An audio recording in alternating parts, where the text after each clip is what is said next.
I don't think this is what Aretha Franklin meant. You, Booker man.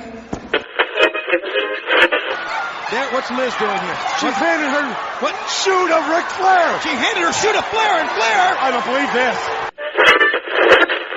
Oh, hey, wait a minute. What's that? Listen, can you hear that? That incessant whining coming from the northeast part of the building. Kind of sounds like... never mind. He's got Liz's shoe! I can't believe it! And he comes... No! 1, 2, 3! Yes!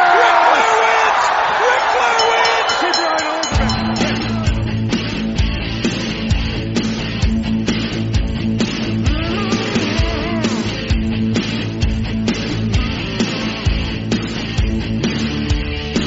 I like them short, like them tall, like them big, I like them all.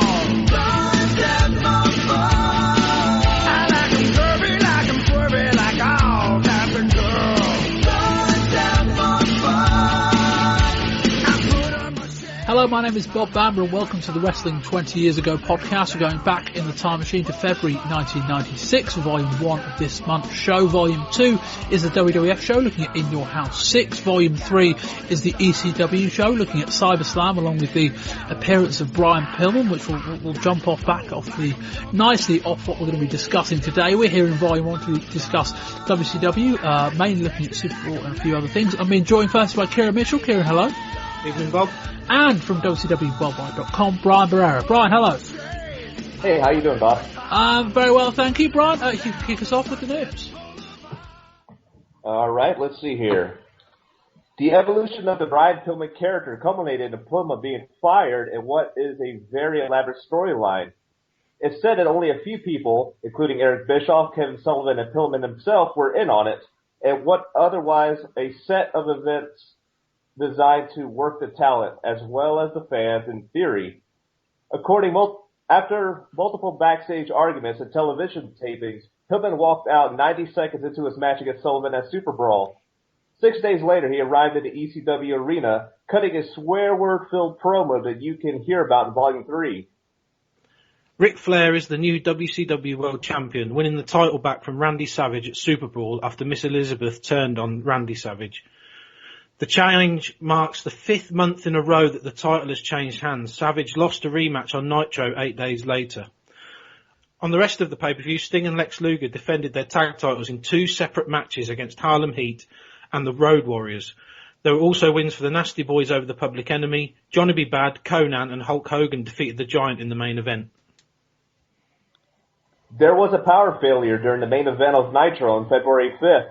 While it was restored shortly after, comments by Eric Bischoff made things a bigger deal. Bischoff essentially openly questioned on air who could have caused the outage, before a week later being made to apologize on air by TBS lawyers. The tirades come in amongst another set of billionaire tent segments on Raw, and Vince McMahon's developing plan to try and harm WCW, which you can listen about in Volume 2. WCW held one of their marathon TV tapings this month for the next few months of syndicated television, potentially giving away a few key storyline developments. Randy Savage wore the WCW title belt out to the ring for a match that hasn't aired yet, but it's said that this is largely an exception, particularly as decisions are being made last minute. Also is the babyface turn of both the Giant and Zodiac, largely due to Hogan wanting them to be babyface so he can hang around with them in public. Zodiac, whose babyface turn is already complete on Nitro, appeared on television as the Booty Man. He is also said to have played the Clip Master on the syndicated shows. For those keeping count, that would be his 6th different name in less than 2 years with the company. While it wasn't referenced on television, Lex Luger won the WCW television title off of Johnny B. Bad at a live event before dropping it back to him the following day. It's also said that WCW may be going back into the house show business after a series of strong events in February. Noteworthy was a Baltimore event that drew 8,000 paid fans without Hulk Hogan. The WWF recently did a show in the city and drew under 6,000. And we end with the ratings for the month. On January 27th, Nitro with Hogan and Flair did a 2.8 against Raw's 2.4. The Bret Undertaker title match on February the 5th on Raw wasn't enough as Nitro did a 2.9 against Raw's 2.7. Raw didn't air on February the 12th. The Westminster Dog Show doing a 3.9 in its place. Nitro, unopposed, did a 3.7. And coming off of In Your House 6, Raw did a 3.1 to Nitro's 2.9. The combined 6.0 being the highest rating until the following week on February the 26th, with Raw doing a 3.1 and Nitro winning the day with a 3.2. Nitro's replay figures for the entire month also hovers around the 1.0 mark. Well, you know something, brother? I can tell you what happened here, brother. There's complete chaos.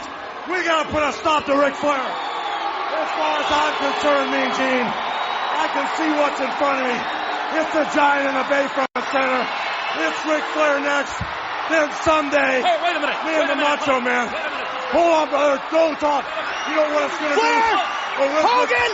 Look out, Hogan! Get out of there! Oh! Wow! And Hogan does. Oh, no. This doesn't look good. No. Oh, no. Hello. Like a 357 Magnum going off in this arena. Why didn't you warn Hulk Hogan about the blind side? Oh, don't blame her. She tried to. She tried to, Randy. Don't blame She, her. honest to God, tried to get some help for this man. Come on. Get me some paramedic. This is ridiculous. You're going to need more than paramedics. You better call Mayo Clinic. Did you see how Flair was ripping at those butterfly stitches in his eye? Randy, Oh, get the camera off that. please. Savage, Hogan is in trouble. Get some help! And we come back live, quote unquote, to the show. TV reviews, only one Nitro before the pay-per-view. We got some stuff to discuss. There's no TV review pre-tape for this. So basically I've got kind of 4 paragraphs of notes. We're not going to do anything massively long, but there's enough things of note here that I think it's worth having a quick discussion about them. We open up Nitro on February the 5th with a world title match between Randy Savage and Chris Benoit. Savage takes a pretty beating in this match. Woman, who is out with Miss Elizabeth with Savage, distracts the ref as Benoit throws Savage over the top rope. Benoit then goes for a lovely tope, but Savage moves and Benoit hits the ground with his head quite hard. Savage rolls him back into the ring, hits a top rope elbow drop. Flair comes out and goes after Miss Elizabeth. Woman provides the distraction that enables Flair to get the upper hand on Savage. I think you know where this one's going. Flair and Anderson beat down Savage until Hulk Hogan comes out and runs them off.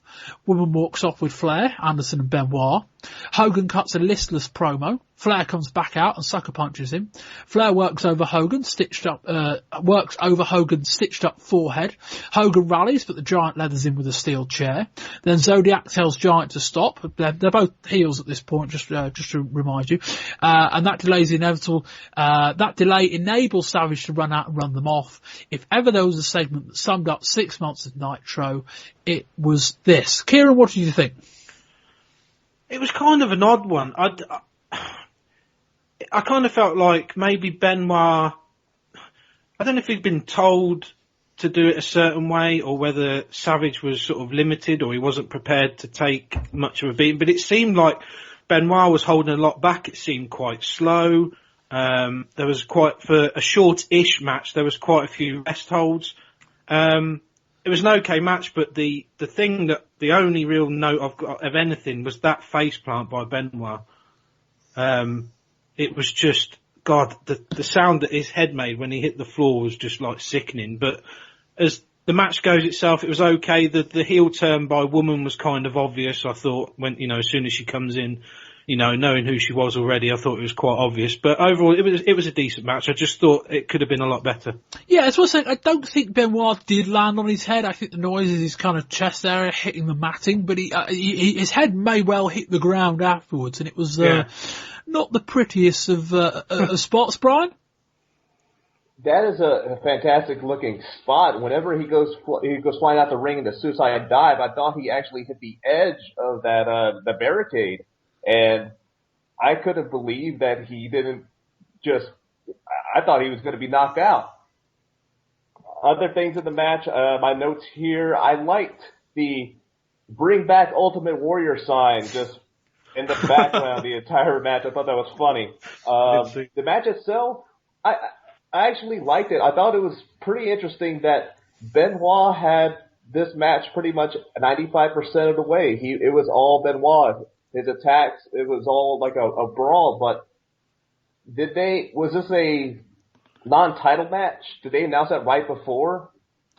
I think they did. I got it in my notes. Okay. I missed that, and they made reference to softening up Savage for Flair, and I'm just watching it going, why would he allow Flair to win this title off of Savage when it's obvious Benoit can handle Savage himself? Yeah, I had a similar thought because I kind of looked at it as though Benoit was maybe like a hired gun, which is why they booked it the way they did. So I kind of saw that as well.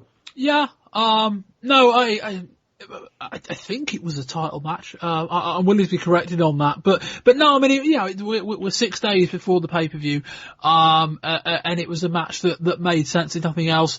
And yeah, like the post-match stuff was just so utterly confusing. I mean, it was such a long post-match angle that half the guys involved in it had time to go to the back and then come back out again. Like that was, that's just perplexing. But I mean, Brian, if ever there was a segment that summed up the first 6 months of Nitro, I think this was probably it. A good quality wrestling match between two named guys, and then just a deluge of stuff afterwards. I thought it was interesting, the whole thing with the Zodiac kind of keeping the Giant from completely destroying Hogan.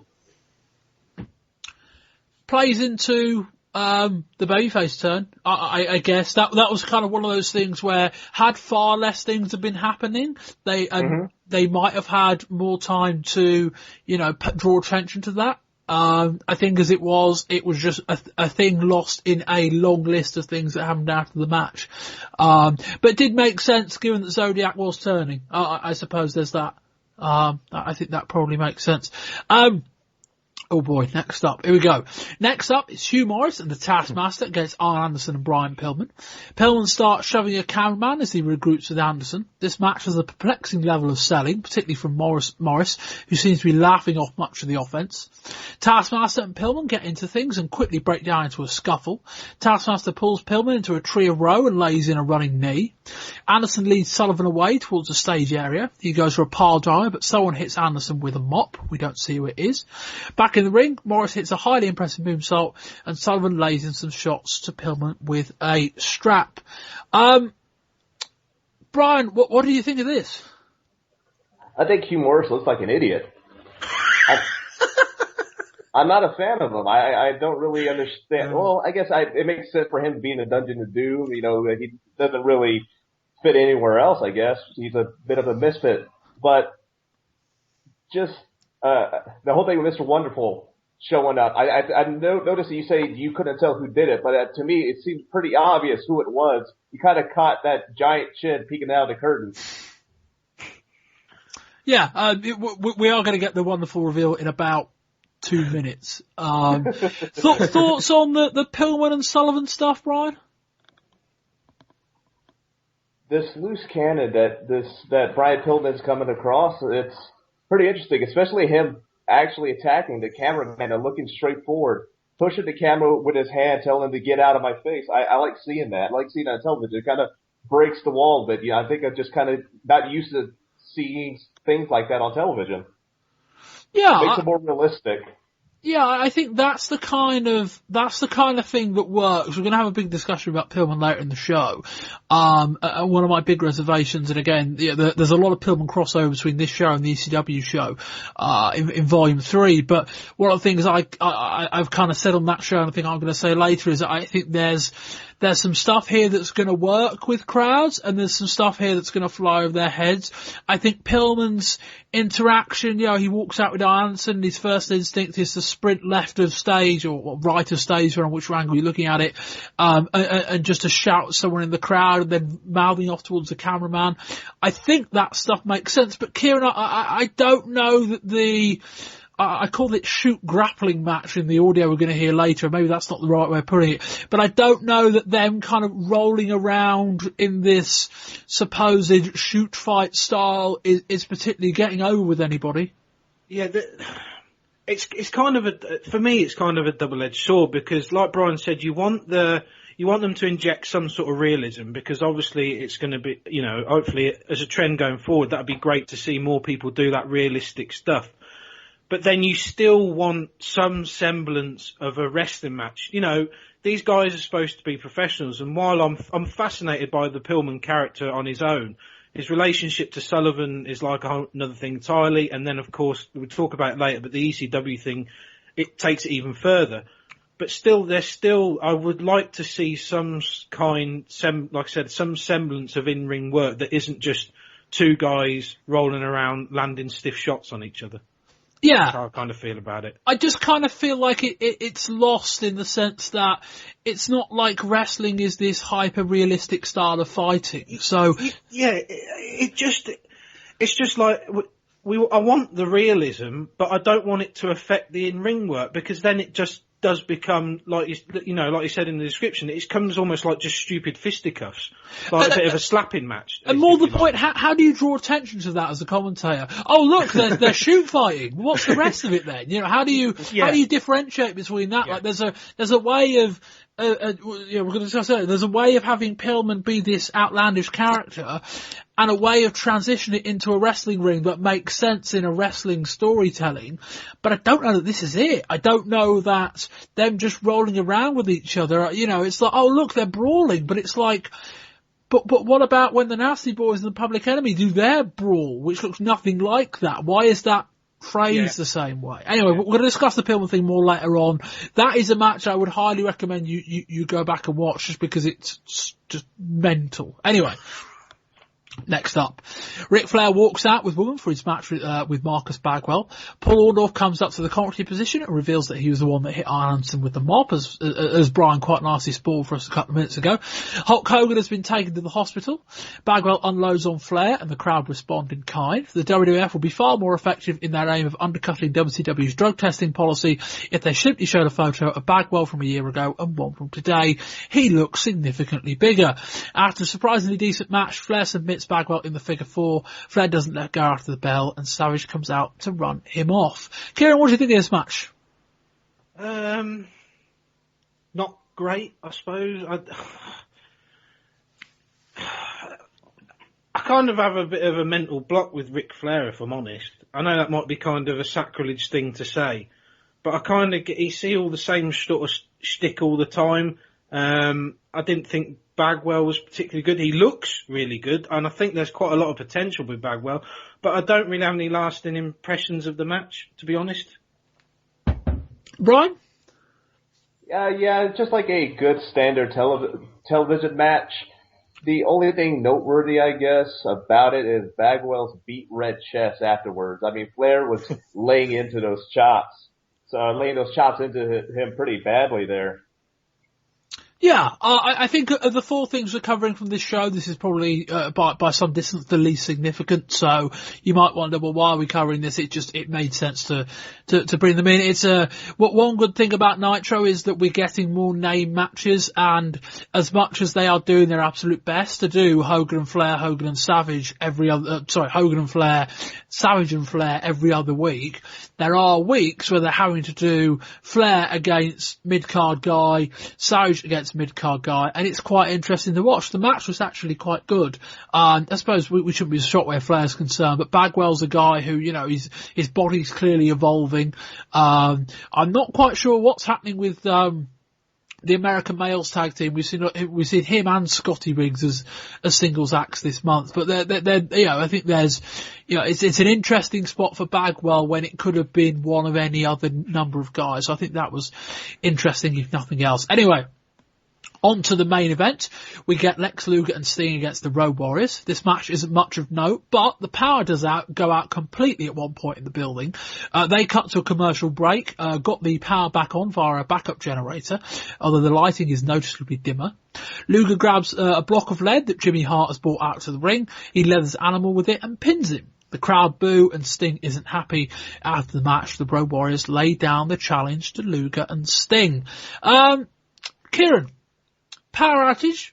Eric Bischoff saying, I like certain forms of competition, but I don't like this, or kind of words to that effect. Interesting.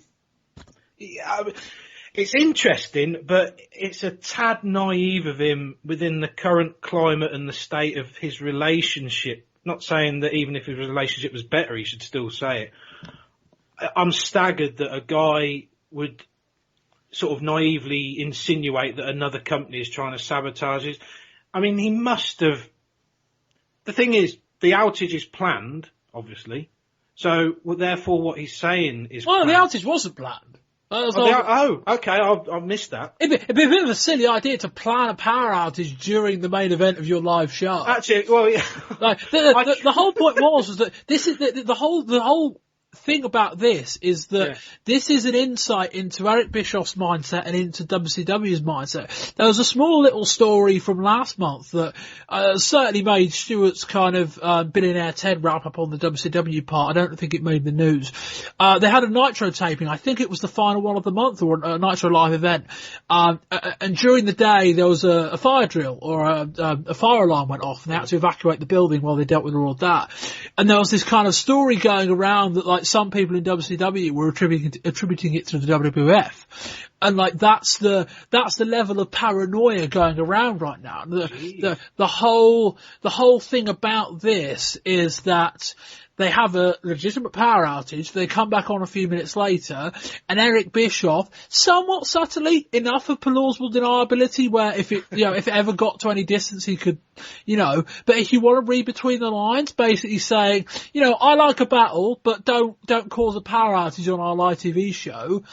This is the level of where it's at. And one thing Dave Meltzer said, we want to talk about Brian Pillman being a loose cannon. Eric Bischoff probably isn't that far behind. He's not at all, because, I mean, part of Pillman's thing is just basically, A, he's pissed off, and B, he's probably a bit of a nutter anyway, whereas Bischoff doesn't come across as that. But obviously there's a lot of, neuroses or paranoia, that's just stemming from everything that Bischoff's, the way he's acting and the things he's saying. I mean, that's, apologies there, because I just read that as a complete work.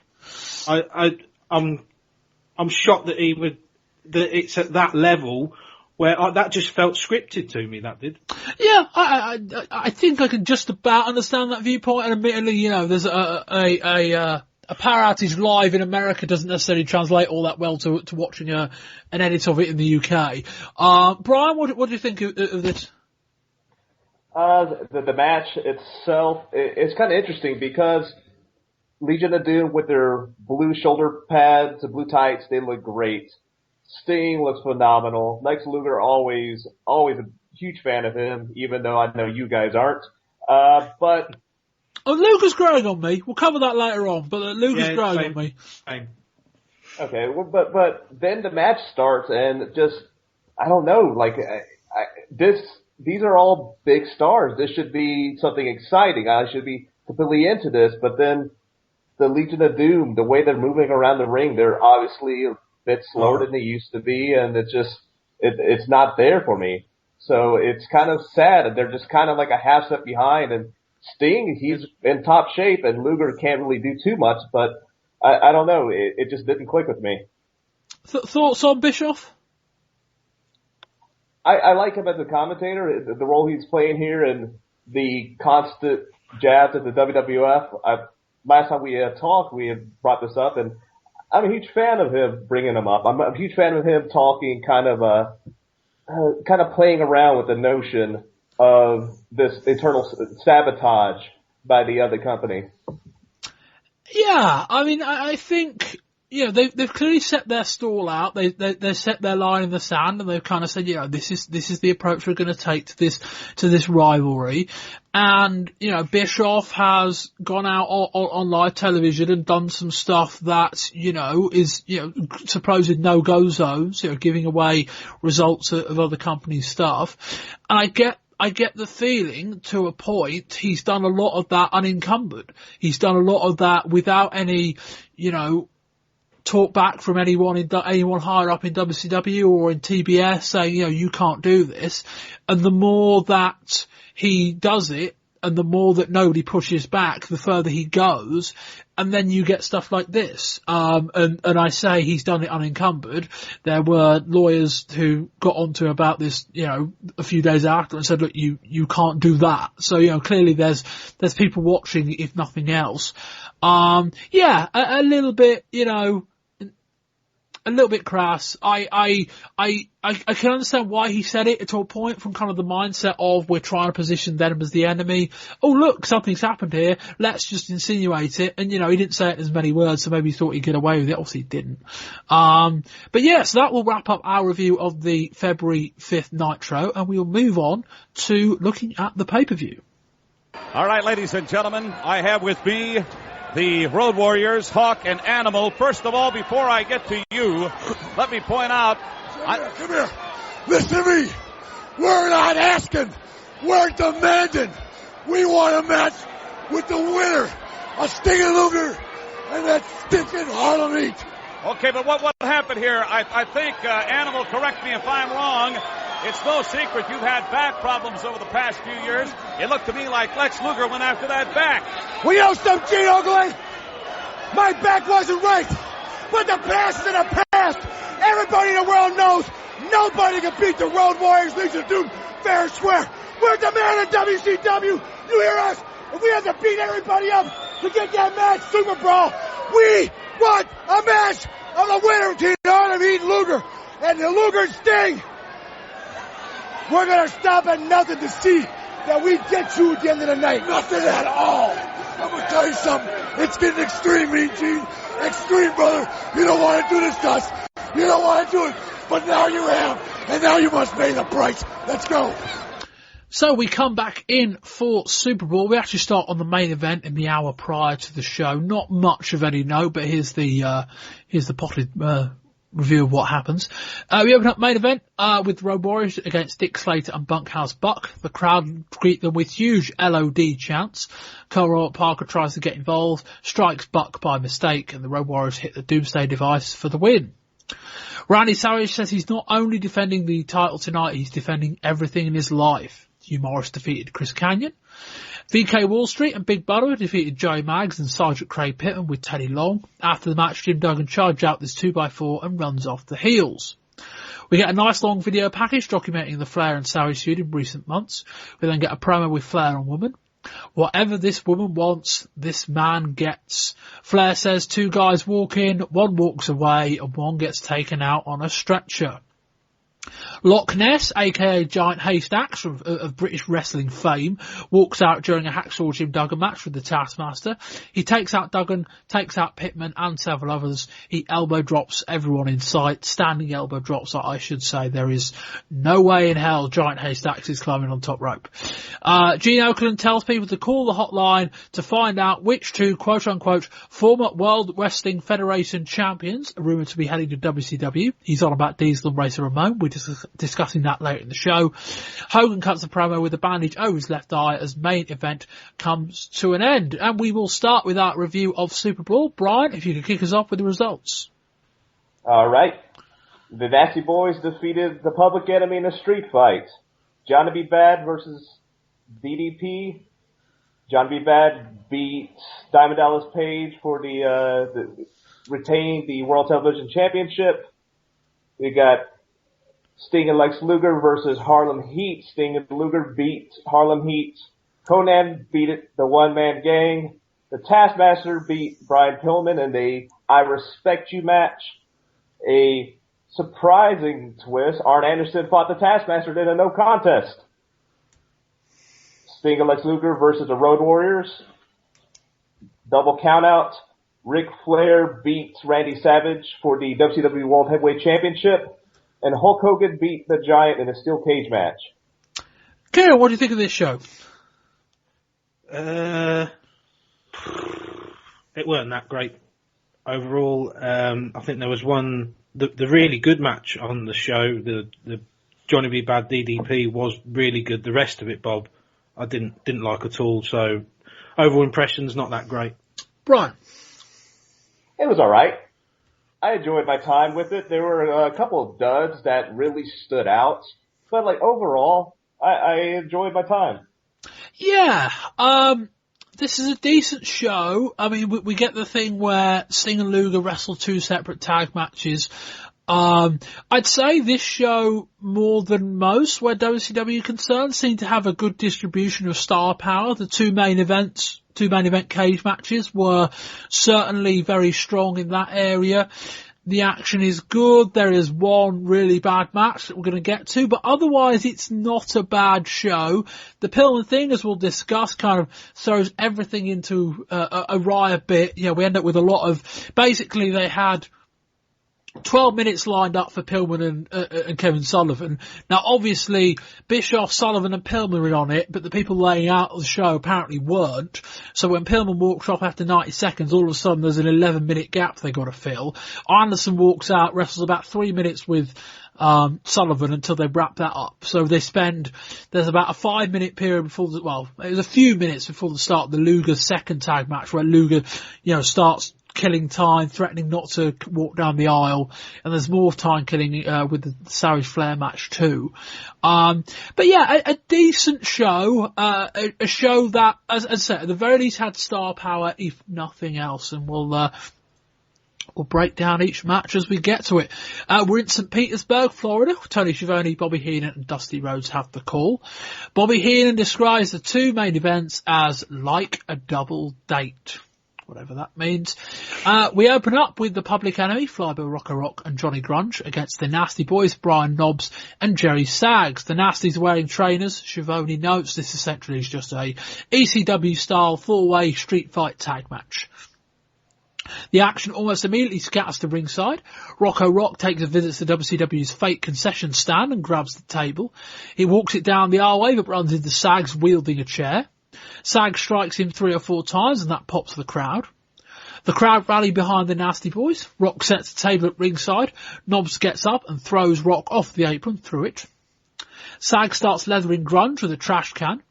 Sags then pile-drives Grunge onto the trash can, almost landing on his knees, such as the awkward angle of the trash can behind him. Grunge gets a foot on the ropes to block the pinfall. We're out by the concession stand. Yes, this is like Uncensored last year. We have a fake concession stand. Brian Knobbs suplexes Rocco Rock through the table. Grunge and Sags join them in the concession area. There isn't much selling in this match. Grunge bulldog Sags onto a chair. Knobbs strikes Rock with a trash can lid, then takes a run up and leathers it off Grunge's head. Jerry Sags suplexes a table onto Rocco Rock. Yes, I did read that the right way round. Grunge lays Knobbs on the table. We're still in the concession stand area. Rocco Rock climbs onto a small balcony area, I'd say about 10 feet up in the crowd, and does his high angle senton. Knobbs moves and Rock goes through his third table of the match. Knobbs pins him, and that will do for that. Brian? Fun garbage. That's the best way to describe this one. To be perfectly honest with you, I am a fan of the Nasty Boys. I like them in the WWF, and to see them in WCW, I'm enjoying my time with them.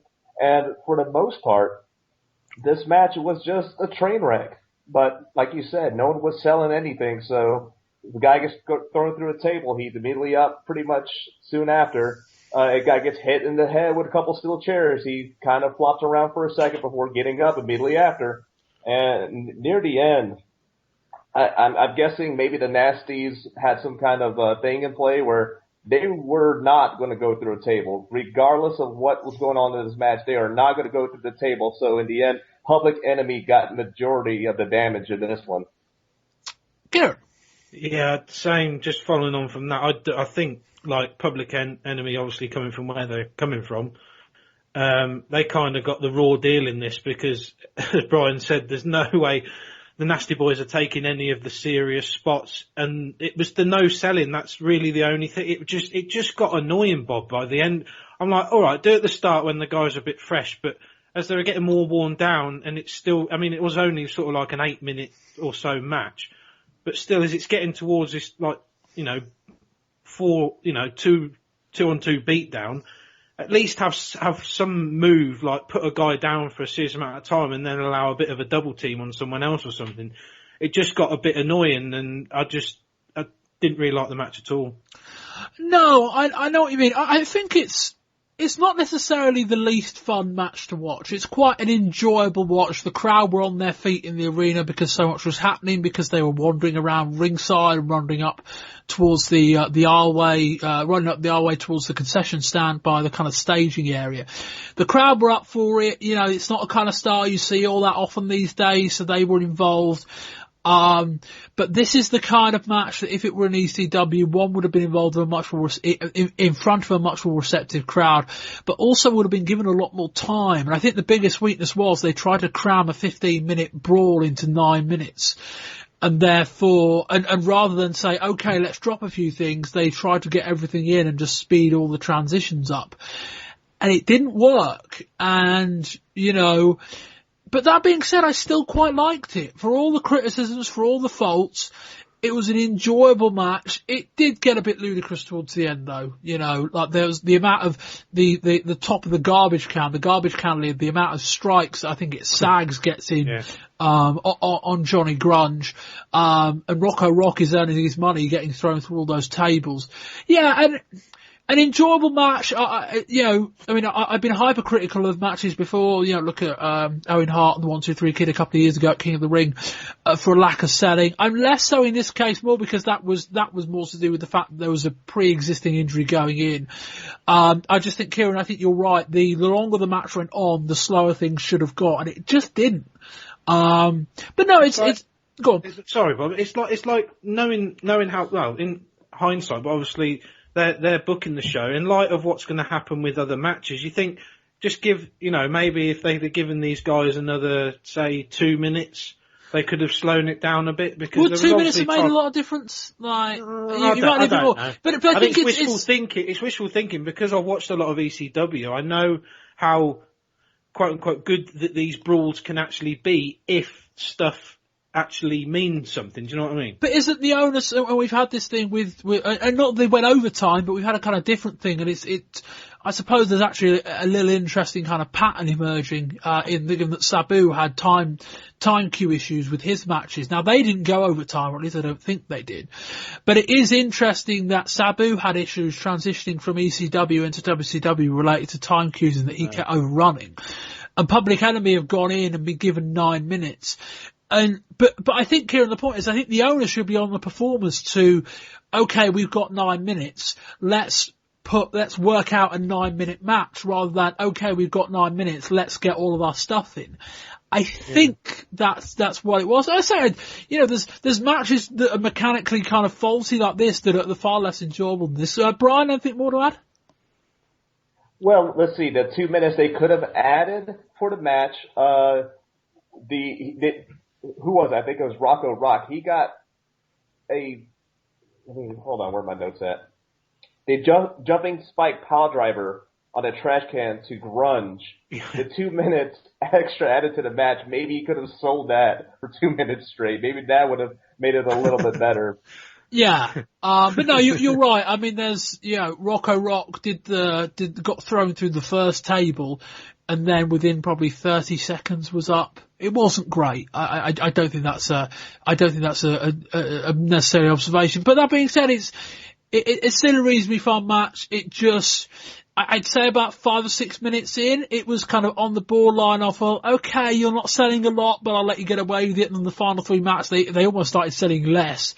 And that took away from it a bit. I think that's fair enough. But the crowd enjoyed it. I enjoyed it. You just got to be willing to suspend your disbelief. I think that's probably the best way of putting it. We move on. Next, Mean Gene Okerlund wants people to call in to find out which, the hotline, the plug again. He interviews Conan, who looks striking and, looks like a Power Ranger, really. Conan says he won't let his fans down. Next up, it's Johnny B. Bad with the Diamond Doll against Diamond Dallas Page for the WCW television title and DDP's $6.6 million. This storyline has taken place almost entirely on WCW Saturday Night that I don't cover anymore. To fill in the blanks, essentially, they're telling the story that it wasn't DDP that won the $13 million. It was in fact the Diamond Doll. And now Johnny B. Bad is fighting Diamond Dallas Page to win back what remains of the money because the DDP spent so much of it already. That's where the slightly arbitrary 6.6 million comes from, although I guess in theory it was half, 13.2. Yeah, maybe that makes sense. The Doll comes out in full-on cheerleader mode. Page comes out with a full bunch of roses. The roses actually don't go anywhere, which for wrestling kind of tradition, if a guy walks out with an inanimate object, they're getting involved in the match. These didn't, which might be a first. Page goes towards the Doll, but Bad uses that as a reason to start the match. Page gets Bad on the apron and starts striking his chest. Bad does a snapmare over the top to the outside. The announcers debate whether that should be a disqualification. Yes, it is still 1996, and they still haven't got their shit in order over that rule. Bad does a slingshot leg drop in the ring for a 2. He does a lovely float over arm drag. Shiveli reminds people that Bad is trying to win the money back for the doll. Bobby Heenan, repulsed, says he's going to give the money to her. Obviously, in an American accent, I can't really do it. Bad runs at Page, who picks him up and drops his neck over the top rope. Page then hits a gut buster and indicates a 10 to the crowd. Page hits a DDT, then charges around the ring celebrating. He gets into an argument with the doll. She asks the crowd if she should give him a 10 before giving him a 0 on a card. Off of the distraction, Bad almost steals it with a pin. Page locks in a sleeper and uses the ropes for some leverage. Bad rallies out of it, then hits a lovely reverse victory roll, I want to say, and the powered pop for the great near fall. Bad comes off the top with a double axe handle. He returns to the top for a lovely foot over sunset flip. Bad then just about hits a sit-out powerbomb. Bad goes for a head scissors. Page catches him and hits a lovely pancake for a 2. Page locks in a standing sleeper. Bad escapes with a jawbreaker. Bad then puts a sleeper in of his own. Page sets for a tombstone pile driver. Bad spins out of it and hits his own tombstone and wins the match. He grabs an oversized check and hands it to the doll, who is now $6.6 million richer. Kieran. Easily the best match on the card for me. I really, really enjoyed it. I've said the few times I've been able to get on a WCW show, he's always the guy that stands out, I think, pretty much without exception. I just think Johnny B. Bad is just so good. Page, brilliant. 2 guys invested in the storyline, whatever you think of the storyline, whether or ridiculous or not. I love the fact that DDP sells when she gives him the 0, the way he sells it, falling back, and then gets a near fall out of it. I love stuff like that when, a guy's really into the story and his character and everything. But like I said, Johnny B. Bad, easily one of my favourites in WCW at the minute. I just thoroughly enjoyed the match. Brian. A fun pay-per-view match that kind of borderlines hokey. The hokey line, I guess you could say, for me. I actually enjoy both of these guys. I love Diamond Dallas Page. I think for everything he is, his over-exaggerated, animated his facial features, his wind up, the way he prances around the ring. There's a lot about him that's completely ridiculous. And the storyline itself, this $6.6 million, did I get this right? This is bingo money. Yeah. Apparently. Okay. So 13 million won at a bingo hall somewhere. A rather expensive bingo hall. Well, because I must admit, I haven't been watching WCW Saturday Night. You will notice that those parts of TV review have disappeared this year. But as I understood it at the time, the original storyline was Diamond Dallas Page won it gambling, which is sort of realistic. But yeah, the idea that it was bingo, like if all the things they could have picked. If Diamond Doll's that good at bingo, why is she following wrestlers to the ring? Surely she's got more to do with the world. Go on, Brian. But yeah, these 2 guys together and all their ridiculousness and the ridiculous angle, it's fun. Johnny B. Bad with his great sit-out powerbomb looked fantastic. Diamond Dallas Page, he had a great side neck breaker that he played up to the crowd when in reality he should have just pinned. That's something that even annoyed Bobby Heenan. I thought that was fun. He pointed out, like, what's this guy doing? Why is he posing? He needs to win this match. He needs to win this money. Good, not great, but good. Yeah, I'd agree. These 2 have wrestled each other probably about 24 times in the last 6 months, on, well, I would assume so. I'm basing it on the fact they wrestled about 4 times on pay-per-view, about 3 or 4 times on Nitros and Saturday nights that I've seen. If we extrapolate that over syndicated television, I'm guessing it's a lot. They have great in-ring chemistry. They did from the start, so it's not that they've learnt it. They're both, one thing that these two are both really good at, and they're actually two of the strongest guys on the roster for, is in-ring charisma. It's not something that Johnny Bad has ever really been able to transition to his character in promos and things like that. But Johnny Bad in the ring people are either already invested in him, or more invariably, they become invested in him during a match. They've done this match so many times now. Dare I say it, as good as it was, I'm not being critical of it at all, I would say go back to World War III and go back to Halloween Havoc. I think those two matches were both afforded a little bit more time, were actually both a little bit better. But that's not to be critical. They're both very good performers. They probably, at this point, we probably need to end this program, as much as I think I could watch these guys wrestle a fair bit more for a fair bit longer. A very good match. I think if I was putting together a Frankenstein wrestler in terms of different moves from different performers, I would take Johnny Bad's float over sunset flip from the top rope. I'd add that to Steve Richards' super kick and Paul Roman's top rope elbow drop. That would be the beginning of my Frankenstein wrestler. And yeah, Brian, that finish, Tombstone Piledriver, we've seen, it's not the first time we've seen people other than Undertaker do it in the last few years, but I can't recall someone winning a match with it in a while, but I quite liked it because it came as a surprise. Yeah, and, I can't think of any other examples of that happening as well. Yeah, I mean, people have hit it. I've seen Benoit use it before. I've seen Owen Hart use it before. I think Too Cold Scorpio uses a variation, but he kind of does a tombstone pancake almost. But they all use that move as a transitional move. I think Benoit may have used it at the New Japan show we covered last August. But no, that was probably another big positive from me was, one, the really excellent transition from, DDP set up for his own tombstone. Bad kind of did a mid-air cartwheel, I guess is a good way of describing it. I think when you see it, you'll understand that. And then kind of stands on his feet and put Page in it and then did it with his own. Kieran, really good finish, you think? Yeah. Has Johnny Bad actually got like a finishing move of his own? I can't actually remember. He's got a few. I mean, he's got the kind of the bad day, which I think, he's got the, he's got a lot of signature moves. I'd agree though. Nothing stands out of him as the one big move. I think that's because that's why I was just looking at my notes again. The only thing with Bad is that signature move. I was actually surprised when the match finished when it did. I was half expecting that to be sort of like another near fall. I was quite surprised that that's how it ended.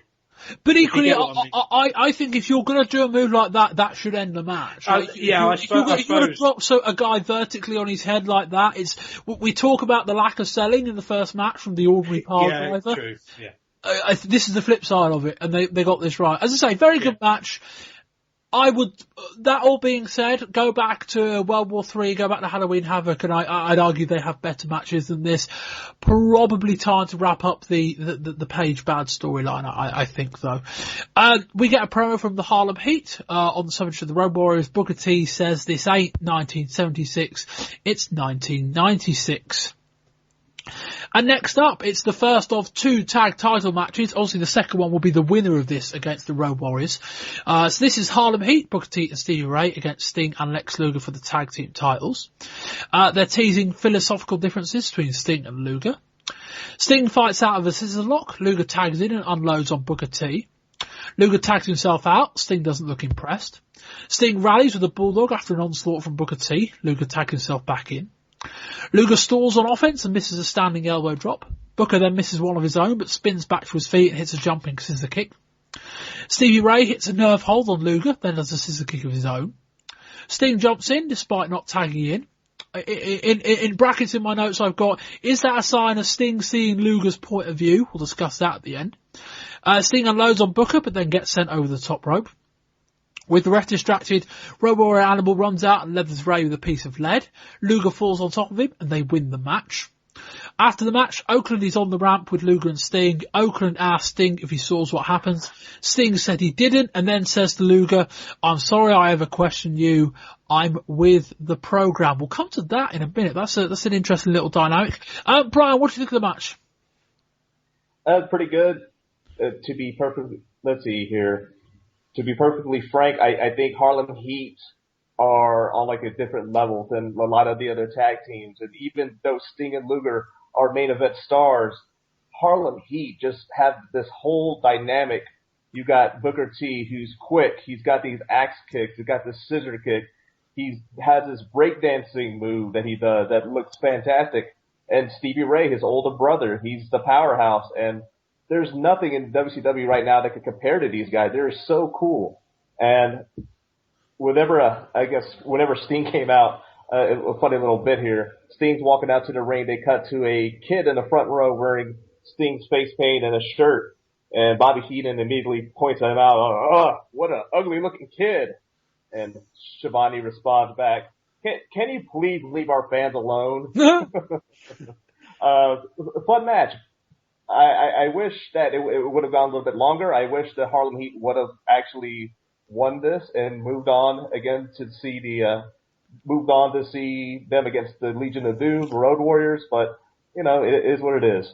Yeah, I am going to endeavour between this show and the next show to start from where we first started this podcast, mid-1993, and attempt to work out the number of WCW tag title matches on pay-per-view that ended in a disputed finish. Because it seems to be all of them. Go on, Kieran, what are your thoughts on this match? Just off the back of that, good luck with that, Bob, anyway. Yeah, we'll see. I would genuinely take a stab right now. I haven't looked. I will say 80%. That's my prediction. I was gonna say 73.5, but go on, yeah. Take that. Okay. What are your thoughts on this match, Kieran? Yeah, it was okay. Any other tag team but Harlem Heat, they were on, I can't remember if it was their debut or not, the very first WCW show that I reviewed, I just said they look absolute money. Absolute money. They're absolutely, like Brian said, the dynamic between them, and I just wish it was any other tag team. That's why I'm hoping that I'm actually liking, and we'll come on to this storyline again, I'm sure, but I really like this Luger Sting storyline. No matter what the ring work or how limited Luger might be, I actually enjoyed the storyline. So I'm hoping that even though Harlem Heat are the ones that had to lose here, I'm hoping that the storyline that we get off the back of it actually goes somewhere and is actually really good. I'd hate to think that Harlem Heat were given sort of this defeat and then whatever comes off the back of it doesn't go anywhere. Do you know what I mean? I just wish, in retrospect, it was anyone else but them, because I really, really like Harlem Heat. Yeah, I mean, they didn't get beaten outright. I suppose that they have a beef with the Road Warriors that Animal caused them to lose the match. So, it's not a sign that they've given up on them. The match itself, I think there was a viewpoint. We've got Sting and Luger wrestling twice. Let's not make this too long. I kind of feel like this is a match that wasn't as good as the sum of its parts. I will echo the sentiments about Harlem Heat. They look great. They're both athletic. They're both different enough in the ring in terms of their in-ring style that I think you can really flesh out these characters. And I think, we want to talk about WCW trying to be young and exciting, and you kind of feel like the Road Warriors at this stage in the game, and maybe it's the goal, but you kind of feel like the Road Warriors at this stage in the game should be in place to try and get over a team like Harlem Heat. There's still time to do that, but I don't want to be here in 6 months' time and still talking about the Road Warriors and not talking about Harlem Heat, because I think the time is pretty close with these guys. Another thing we'll talk about now, it kind of develops in the TVs for the rest of the month as well, but I don't think we're going to have time to talk about it the rest of the show, is the dynamic between Sting and Lex Luger. Kieran, I found this quite interesting. They've teased some stuff before over the coming months, so we've actually got this babyface tweener tag team. But I thought it was significant that we saw Sting at one point jump in, he was the non-legal man, he was on the outside, Luger was getting beaten down and Sting jumped into the ring to help him out, which, as I said in my notes, I kind of saw that as, is Sting seeing Luger's point of view? And then after it, we get him, the interview with Oakland, and he says, I'm sorry I ever questioned you, I'm with the program. I mean, I won't read too much into that final line, but what do you think of this dynamic? Well, I actually did. When Sting because I listened very closely, because when you see what's going on in the ring, as soon as they went and had sort of the promo afterwards, I was like, oh, hang on, I need to listen to this because this could kind of like signify. So I actually did read in, well, actually, is Sting actually in on it? Because the word, like you said, I don't want to hang on it too much, but the word he used, program, would suggest that there's something planned here.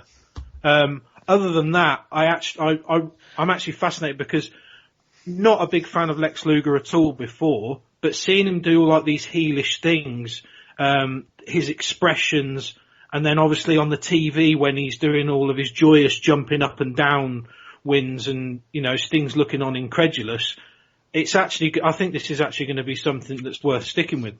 Brian? I enjoy this storyline. I mean, it's fairly realistic. I know that Sting is this ultra, I don't know how to describe him. He's the Superman of WCW. He is clean cut, just super nice. He doesn't cheat. He is a good guy all the way. And like I said, this is something that's realistic because we all have friends who, despite what we do in our life, you got friends that are, closer. We all have good friends who were real close to us who maybe go off on the deep end and do some crazy and stupid things that it doesn't matter what they do.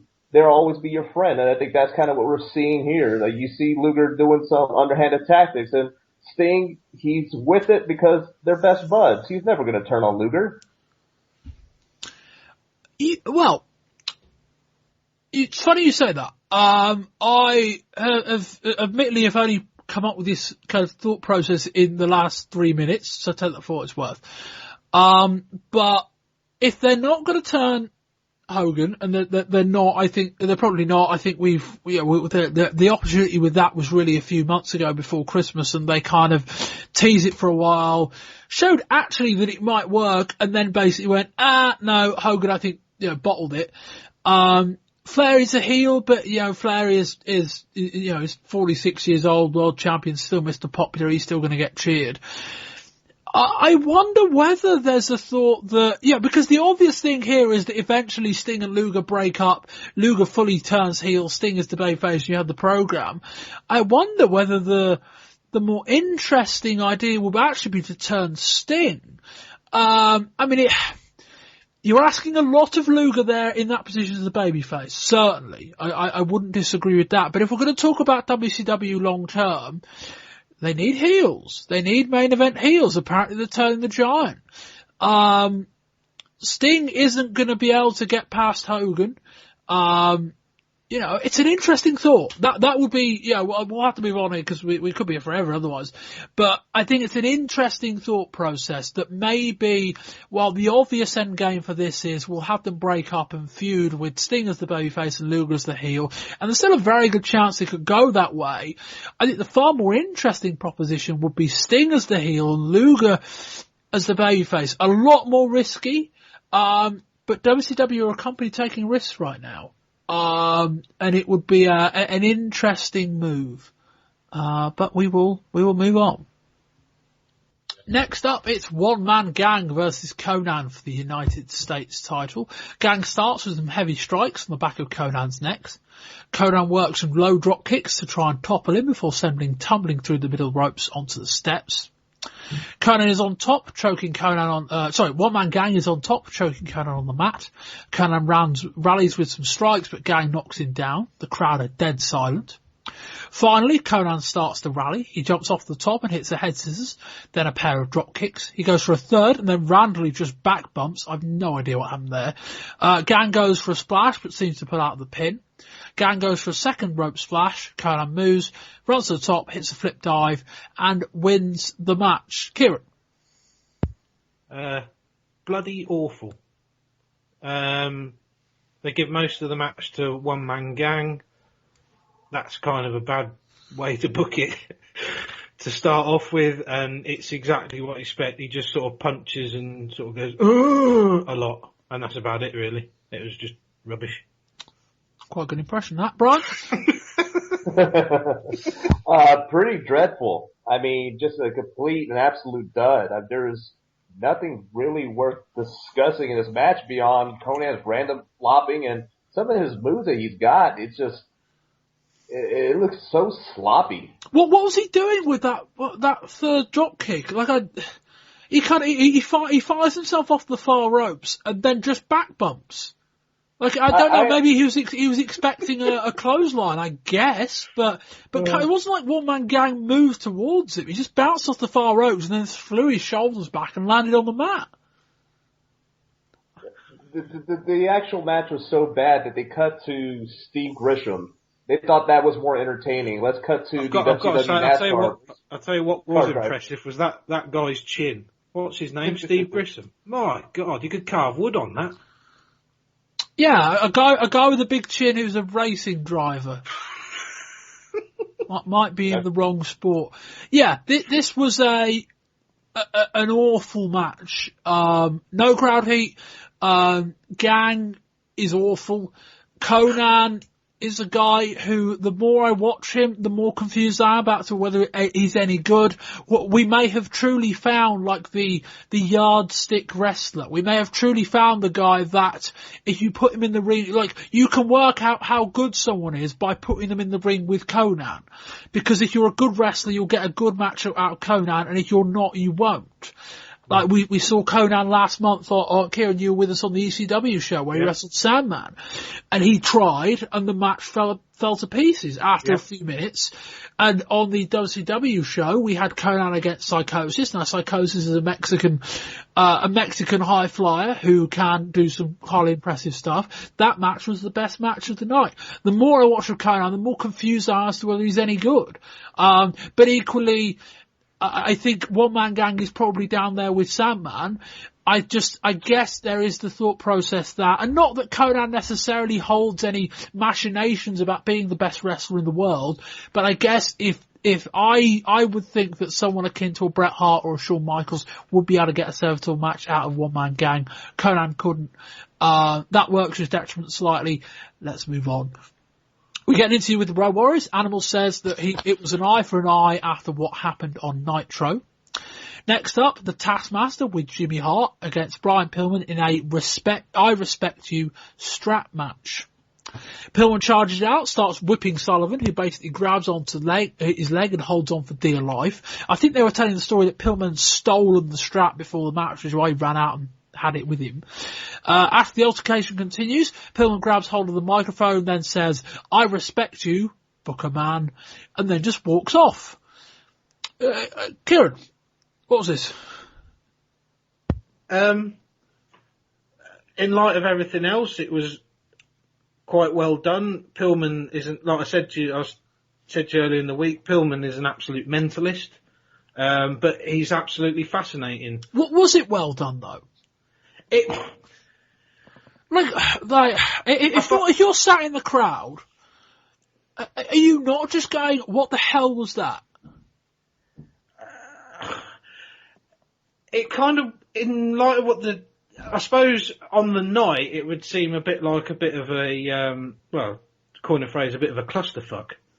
But in terms of it actually, there's only a few people in on it. I thought it was quite well done. I don't really know if I think it's well done or not, because I just find the whole Pillman thing so fascinating, and obviously his relationship to Sullivan so fascinating.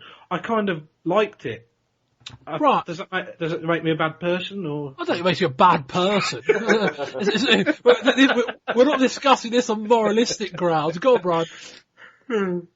I was actually looking forward to this match. I mean, we saw how Pillman and Sullivan were acting on Nitro. I was expecting a lot from these two getting together, and it's just, there wasn't anything there.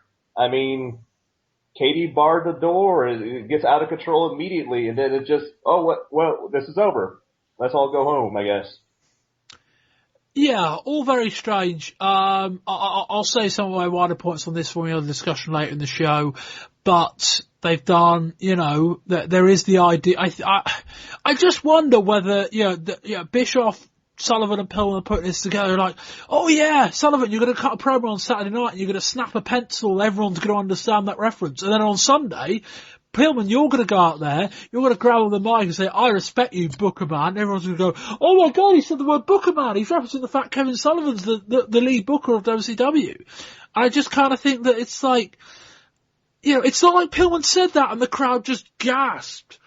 It was just nothing. Like, it, not long enough to be anything of any discussable note in terms of a match. It was the same. Again, I use the phrase shoot grappling. I'm misusing that. It was the same uncoordinated kind of, roll around on top of each other brawl they had on Nitro for what it was. All a bit weird. Gets a bit weirder. So anyway, Pillman walks off. Then about 15 seconds later, Jimmy Hart walks out with Arn Anderson, who's wearing a dress shirt and shorts. Now in theory, and we don't know how many people were in on this whole thing, I'm kind of working on the basis that it was Sullivan, Bischoff, Pillman, and probably a couple of other people, but not people, i.e. the boys, the wrestlers. So Pillman goes backstage, and everyone's like, whoa, what the fuck are we going to do here? So apparently, Hart, they just go, right, go on Jimmy, get out there. Arn Anderson goes out there, and then they just start wrestling a match. So anyway, Sullivan issues a challenge to Arn to take the match himself. The crowd pop for that. And so next up, it's the Taskmaster with Jimmy Hart against Arn Anderson in a I Respect You strap match. Anderson starts unloading on Taskmaster, choking with the strap. Taskmaster gets the strap between Anderson's legs, yanks on it, and, well, I think you know the rest as Arn crotches himself. Arn chokes the Taskmaster in the ropes, then continues the attack. Sullivan gets on top until Ric Flair walks out. Flair says to Taskmaster, come on, it's you, it's Arn. And the match just ends in a no contest, it seems. Flair says the Horsemen and the Dungeon are a team with united goals, with Flair taking on Savage and Giant taking on Hogan later tonight. Brian, I guess if we give credit to, if we give parlayons to everyone involved for the idea that nobody knew that it was going to happen, so they winged this on the fly for all intents and purposes. Did this work? I mean, just for them to come, for this to come together on the spot like that, I'll give it 5 stars. But the match itself, the way it goes on, just to have Flair to show up and call it off, it was just so confusing and just another disappointing match. Complete dud. Kieran? Yeah, Arn's shorts were quite impressive. I thought they were right. Yeah, they were. They were like a burgundy purple number. I thought they were quite good. The quote unquote match was ruddy awful, but I suppose what else can you expect when nobody's in on the bit that comes before it? So, like Brian said, it's quite impressive that we got any semblance of anything, I suppose, but what we got, nothing. Yeah, again, we don't know who knew what, other than Taskmaster knew most of it, obviously he couldn't really let on. It did make sense though, the Flair bit did make sense, in that he came up with a very creative reasoning as to why they shouldn't be fighting, and then said, look, we've got common goals later tonight. It fed in later on. I suppose we'll give them that. I just think the whole segment, you just look back at it and go, what the fuck was that? Even if even if we approach this and go, okay, we know that this is a storyline, I still don't know that it makes sense. I still don't know that Pillman's, having this 90-second roll around on the floor and then Pillman going, I respect you, Booker Man. I still don't know it was a good idea, but we will discuss that later. Where are we next? We get an interview with Jimmy Hart, the Giant. Giant says all that is evil is inside of him. And next up, it's the Road Warriors, Animal and Hawk versus Sting and Lex Luger for the WCW Tag Team titles. And as I referenced earlier, essentially, obviously, if they had 12 minutes planned for that Pillman match, they used Pillman, Sullivan took about 90 seconds, then Anderson wrestled him for about 3.5 minutes. So in their run sheet, they were about 8 minutes short. And in the next 2 matches, they try and fill those 8 minutes. So basically, Lex Luger doesn't want to wrestle. He walks back to the back. Sting goes after him and has a conference with him. The announcers debate whether it's a ploy. We get a delay. Luger takes off again. And then we finally get going with a drop kick from Hawk to Sting. Hawk goes for a neck breaker but loses it. We get an odd exchange of attempted technical wrestling before Hawk rocks in a regal stretch. Luger gets in but doesn't seem to want to leave the corner. Luger runs into a big boot as Animal takes control with a power slam. Hawk takes over and hits a lovely clothesline in the corner. An Animal drives him into the guardrail. Luger regains control and gets the tag back to Sting. Sting and Animal crash into each other. Animal goes down. Sting bounces off the ropes and then falls on top of Animal, headbutting him in the groin. Luger hits an atomic drop on Animal. Hawk approaches and Luger backs off. Get him back, he says. Sting goes for a big top rope splash, but Animal gets his knees up and tags in Hawk. Hawk goes to work Luger in the corner. Hawk goes to work on Luger with a standing leg drop and a standing fist drop. Sting hits a big splash on Animal, then goes to lock in a scorpion deathlock. Hawk bounces off the far ropes and runs him over with a clothesline. Sting rolls up Hawk, but he just runs him over again and Animal locks in a sleeper. The match breaks down with Luger going after Animal. Sting hits a suplex, Animal no-sells it. Animal hits a suplex, Sting no-sells it. Heenan says it's reached the point where they can't hurt each other, which is one way of putting it. The match just breaks down with all 4 men in the ring. The match then just ends in a double count out with 2 separate brawls outside of the ring up the aisleway. Kieran? Yeah, I'll go back to, I think it's encapsulated with both something you and Brian have said. It alludes to what are they going to be doing with the Road Warriors going forward, because in this they just felt so laboured and slow. Everything was just nothing. The match never really started for me, because I liked the stalling at the beginning to a certain extent, because I thought, well, it's coming off the back of what Sting said, and I was thinking at the time maybe Sting's in on this and it's all just one big ploy. But then the match itself, just the Road Warriors, there's just real deterioration here for me. I just couldn't get into the match at all, and I actually hated the ending. Absolutely hated it, and it's kind of what I feared. I kind of wish that this second match was the Harlem Heat one. I realised it sort of can't be a storyline or whatever, but yeah, I didn't like this match at all, Bob. Brian? Complete agreement with Kieran here. I mean, just the boring match. Just it never really goes to that next level to be entertaining. Just kind of sputters out. There was so much potential here, but we saw kind of shades of this on that Nitro before, where there's nothing with the Road Warriors at this point. Like they're just barely getting by on fumes. And star power. Yeah. I mean, yeah, I guess they are still big stars at this point, right? I mean, yeah, they're still pop. I mean, that's the thing. That this was their second match of the night, as they referenced in the main event report. They came out early on and got a really big pop. I suspect 2.5 hours later, the crowd were a bit flatter by this point.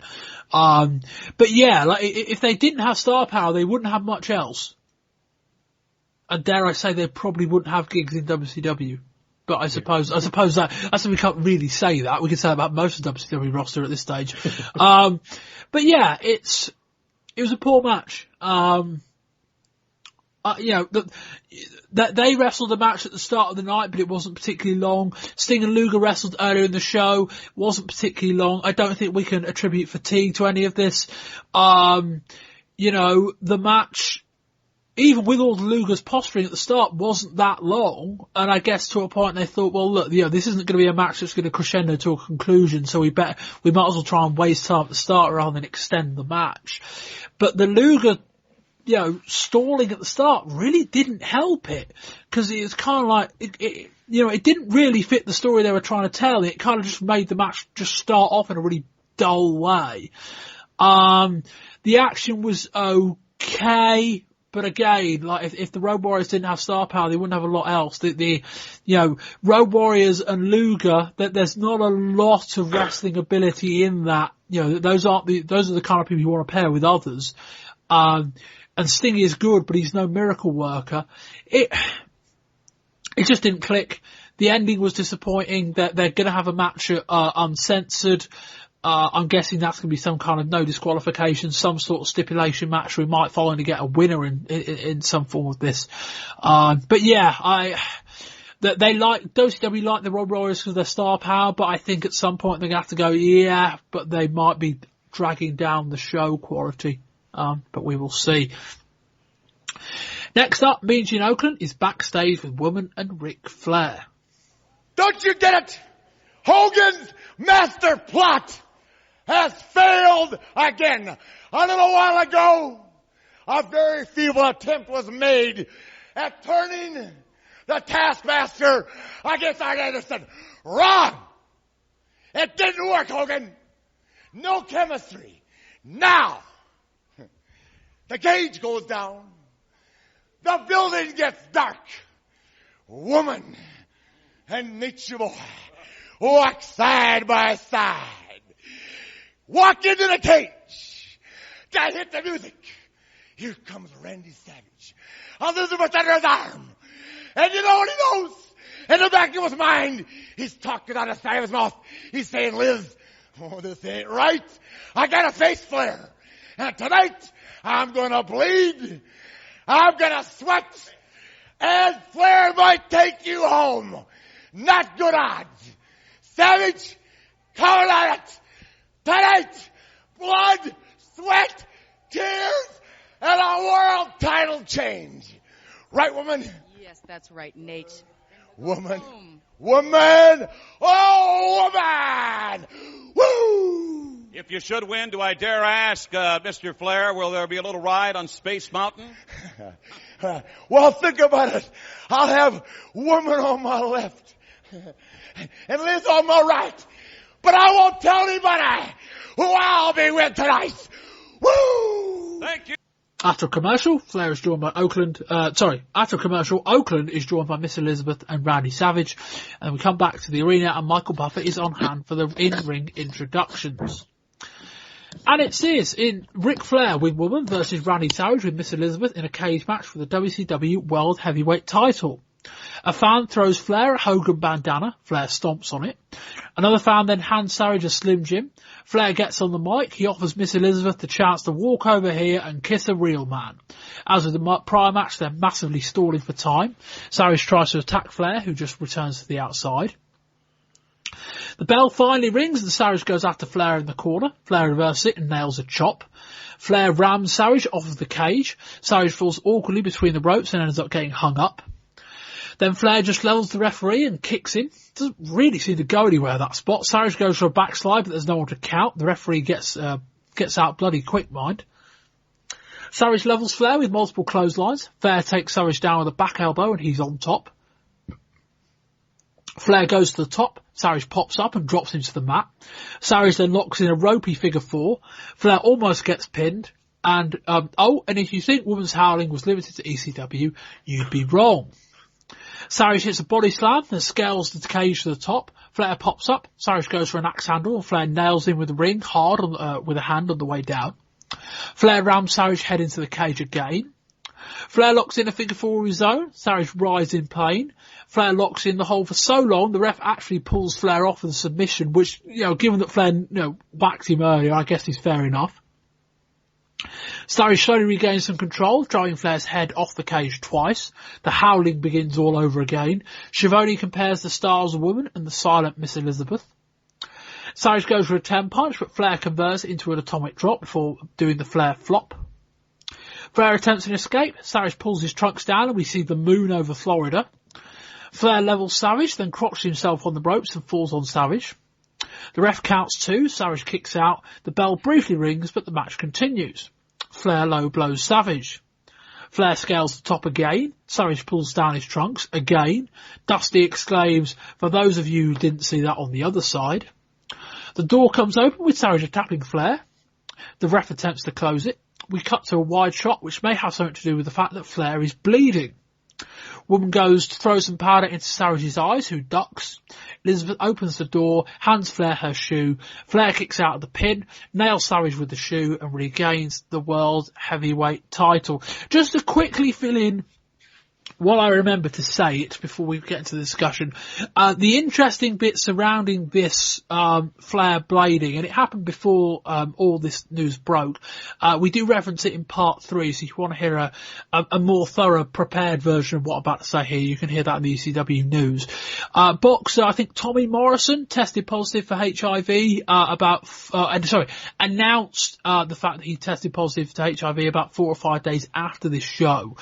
And there's a thought process that state athletic commissions are going to get far more involved with predominantly boxing promotions, amongst other things, in terms of how they test their athletes and what they test them for, and the fact that certain, boxing, if blood is involved, people are going to want to be a lot more stringent on it. ECW's response to that was to ban blood outright. And again, this happened beforehand, so, we can't really criticise WCW, but it's an interesting thing to note in the ongoing story. I thought I'd get that out of the way there. Brian, what do you think of this match? I thought it was the match of the night, even if they were traveling down a hold on, got a cat attack on the microphone. A well-traveled path. I mean, there's a lot of the spots here in this match that are just standard Ric Flair stuff, a lot of stuff that's standard Randy Savage stuff, but I enjoyed it. It was actually a bit surprising to see Liz turn on Savage, even though it might have been telegraphed pretty heavily. Pretty heavily, certainly. I would agree with that. Kieran? Yeah, I didn't really get into it the first time I watched it because I think Brian used a good phrase where it's like a well-worn path, because you've seen it before, you kind of expect like a 4 Virgin on a 5-star match every time with these two because they are just so good together. But the second time I actually quite enjoyed it. I could probably do with less Ric Flair's arse, if I'm honest. Yeah, I don't really I don't know need there's to any see... historical correlation between the amount of cheek that we see from Ric Flair and the quality of any of his matches. I don't think. He needs to, if we are Bob, he needs to sort out his tan lines. Well, that's true. It was horrific. But other than that, I just thought it was a really good match. It was just seconded to the Johnny B. Bad DDP match, but it was the next best match. And like I said, after like the one man gang Road Warriors thing, it was like night and day. So overall, I really enjoyed it, but just not as much as the Johnny B. Bad match. No, this was very good. Less for the, to kind of contradict a little bit what I said about, the Road Warriors. Less perhaps for the in-ring action, and more just because it was kind of two of WCW's major stars in a major match. I wouldn't say it exceeded expectations. You go back to the Great American Bash for last year to kind of see what Flair and Savage can do when they're both fit and they're both motivated. And at this stage in the game, as much as we might only be 7 or 8 months removed, at their age, that is a long 7 or 8 months. And a lot can degrade in that time in terms of performance, particularly while Savage is carrying an injury. The match was good though. There was enough histrionics, enough stuff going on where it was like, there's enough to keep people interested. The action was good. I agree with Brian, the turn of Miss Elizabeth, it wasn't exactly hard to see coming, and the crowd didn't particularly react in a way that they didn't see it coming either. But I guess it made sense if nothing else. Kieran, 5 title changes in 5 months though. It's, I don't think anyone could blame us for being a bit confused with WCW's direction right now. I actually forgot to mention about what had happened to the US title and about, what a nosedive that's taken. But don't hot dog the, don't do that to your world championships. Do you mean hot potato? Hot dog is, I'm not aware of that being in sporting vernacular. It's because I'm not. Shivani says that during the Harlem Heat match. I have it written here on my notes. He says something about hot dogging, and it makes zero sense then. Yes. Well done, Brian, for saving Kieran's ass for that one. Cheers, Brian. I'll send you £5, mate. I was going to say, Brian may have made that up, but go on, Kieran. But don't do it to your main belt. I mean, don't do it to any belt. From personally speaking, I don't like to see it, but with the main belt, there's no one to sort of get behind or get invested in, either way, whether heel or face.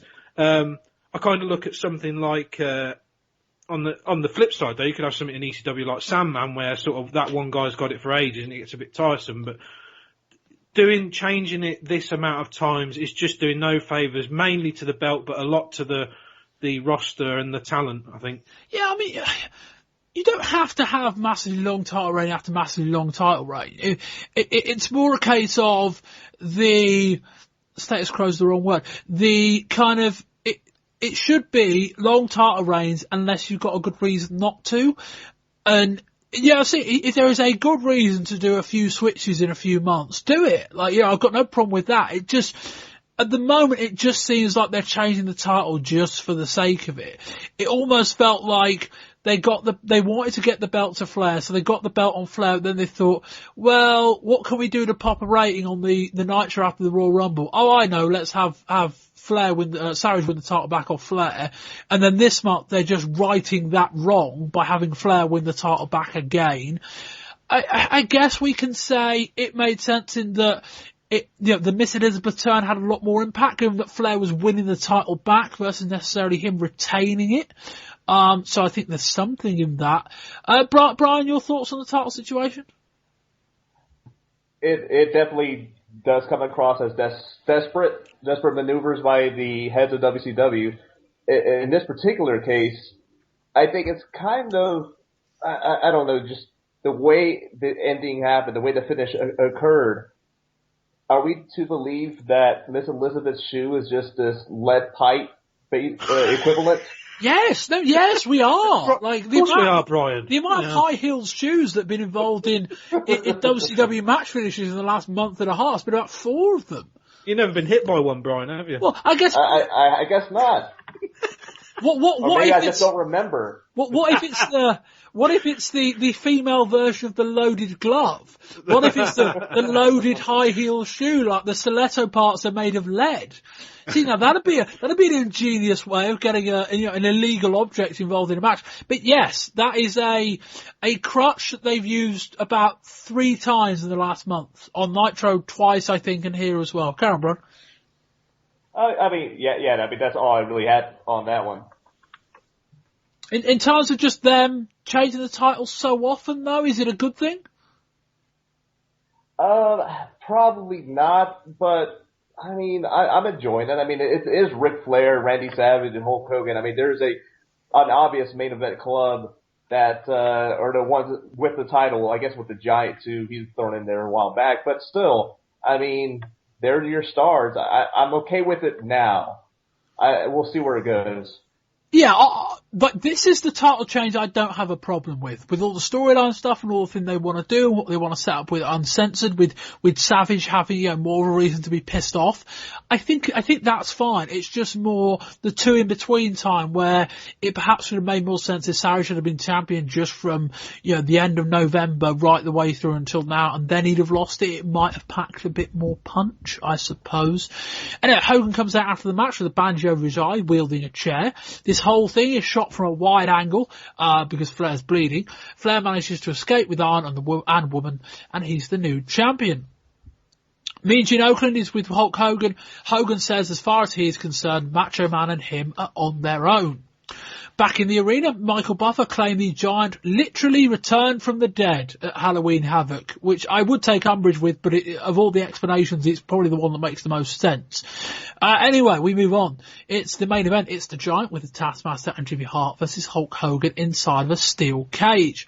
The Giant looks absolutely massive in comparison to the cage. It's barely taller than him when he has his arms stretched up in the air. We start with audible Hogan sucks chants.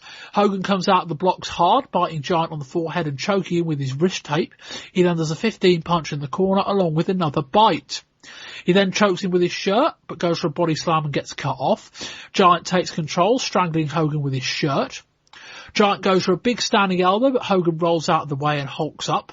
Hogan goes for a body slam, but collapses under the weight. They open the cage door. Hogan grabs hold of the leg and stops Giant escaping. Giant hits a backbreaker, then stretches his knee Hogan across his knee.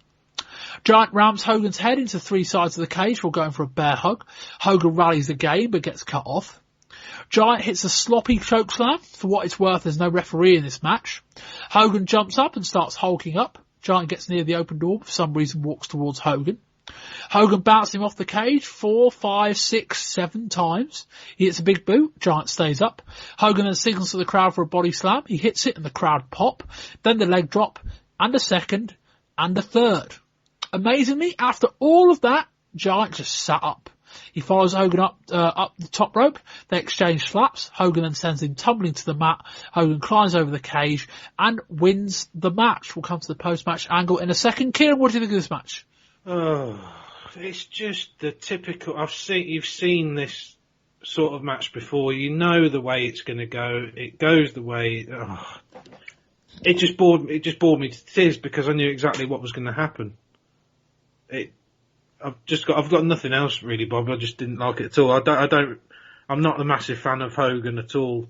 I didn't even think the Giant got over that well. I'd have preferred it if that match wasn't in a cage and they could have done some stuff on the outside to maybe give the Giant some more stuff to do. But overall, I just didn't enjoy it at all, mate. Brian. I completely agree here. This is just a boring match. And this is something you guys talk about a lot on this show regarding Hogan. He is such a weird character. The crowd's chanting, he sucks. He's a heel. He wrestles like a heel. Yeah, but there are people out there still with the Hulkster shirts, the tie-dye Hulkster shirts, which actually look pretty cool. I wish I can find one of these. But biting the Giant in the corner, the back break, it's such a bizarre juxtaposition of this character, where Hogan is compared to his earlier WCW run, to his earlier WWF run, and yet everyone is, in his mind, I guess he's the good guy. I guess. Yeah.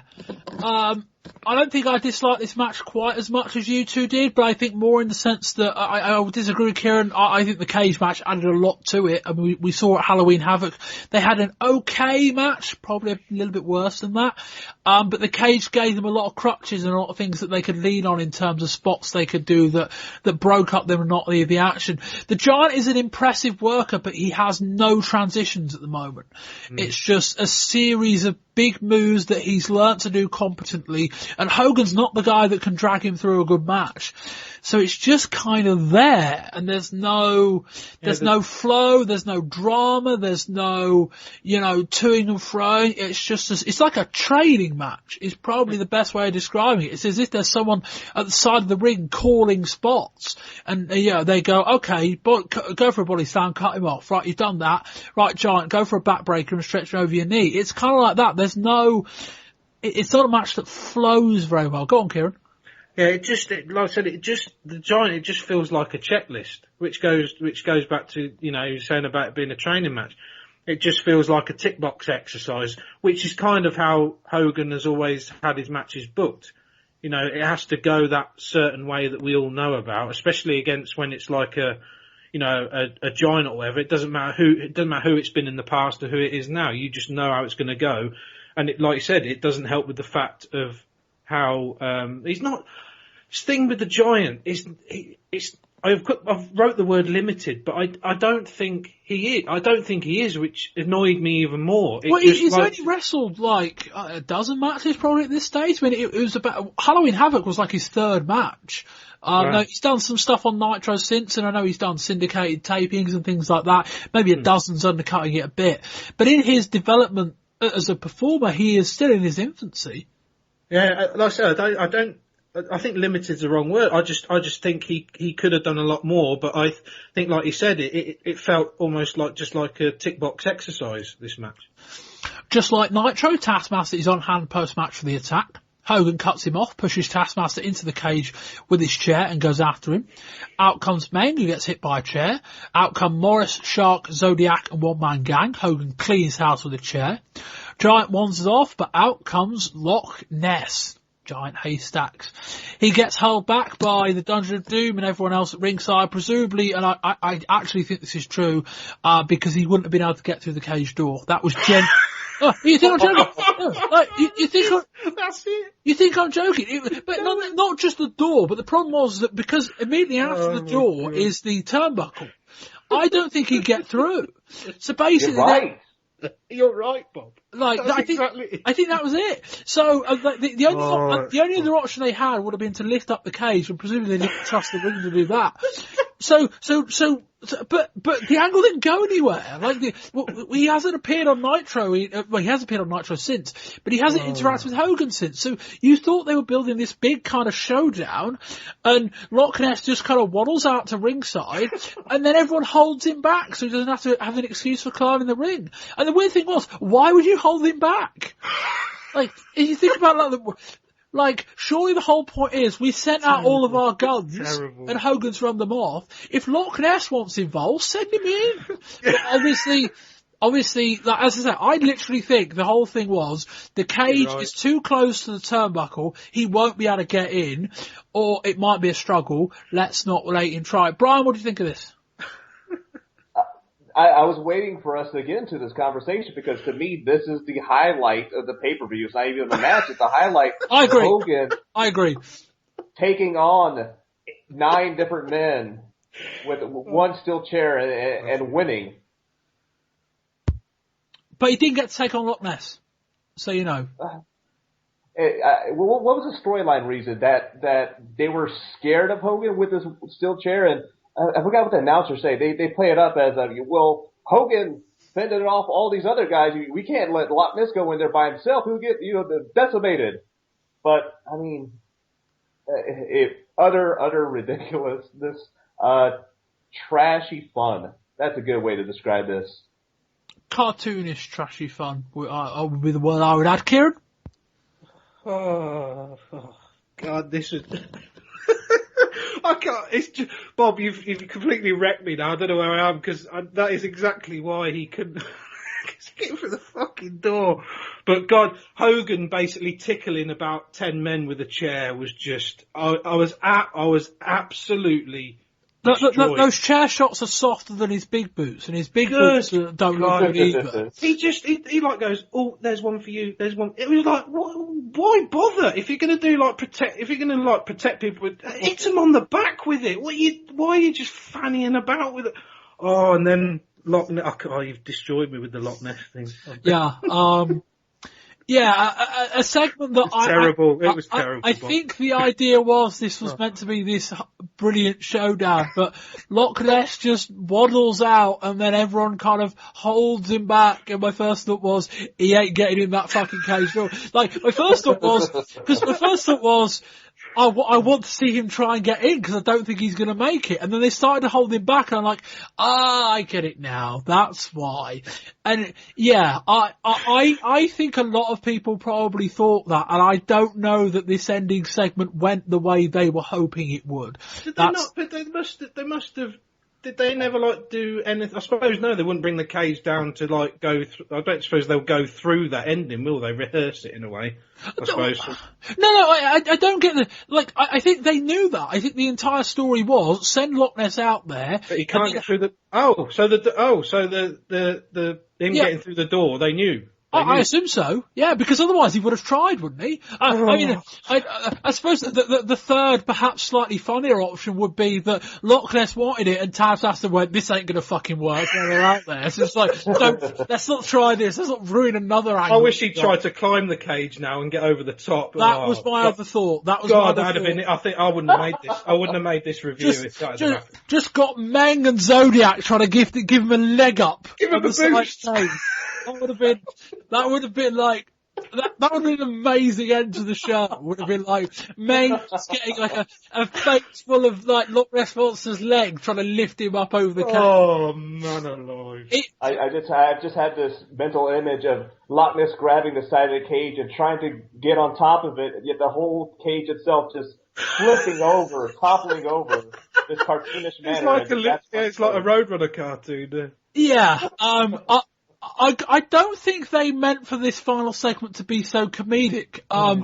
But that's how it came across, and that's what happens when you bring a guy over who's legitimately 600 pounds from the UK. Fuck knows how he got on the plane, but that's for another day. But yeah, I imagine they wrote that out and went, this is going to be a great fucking fun.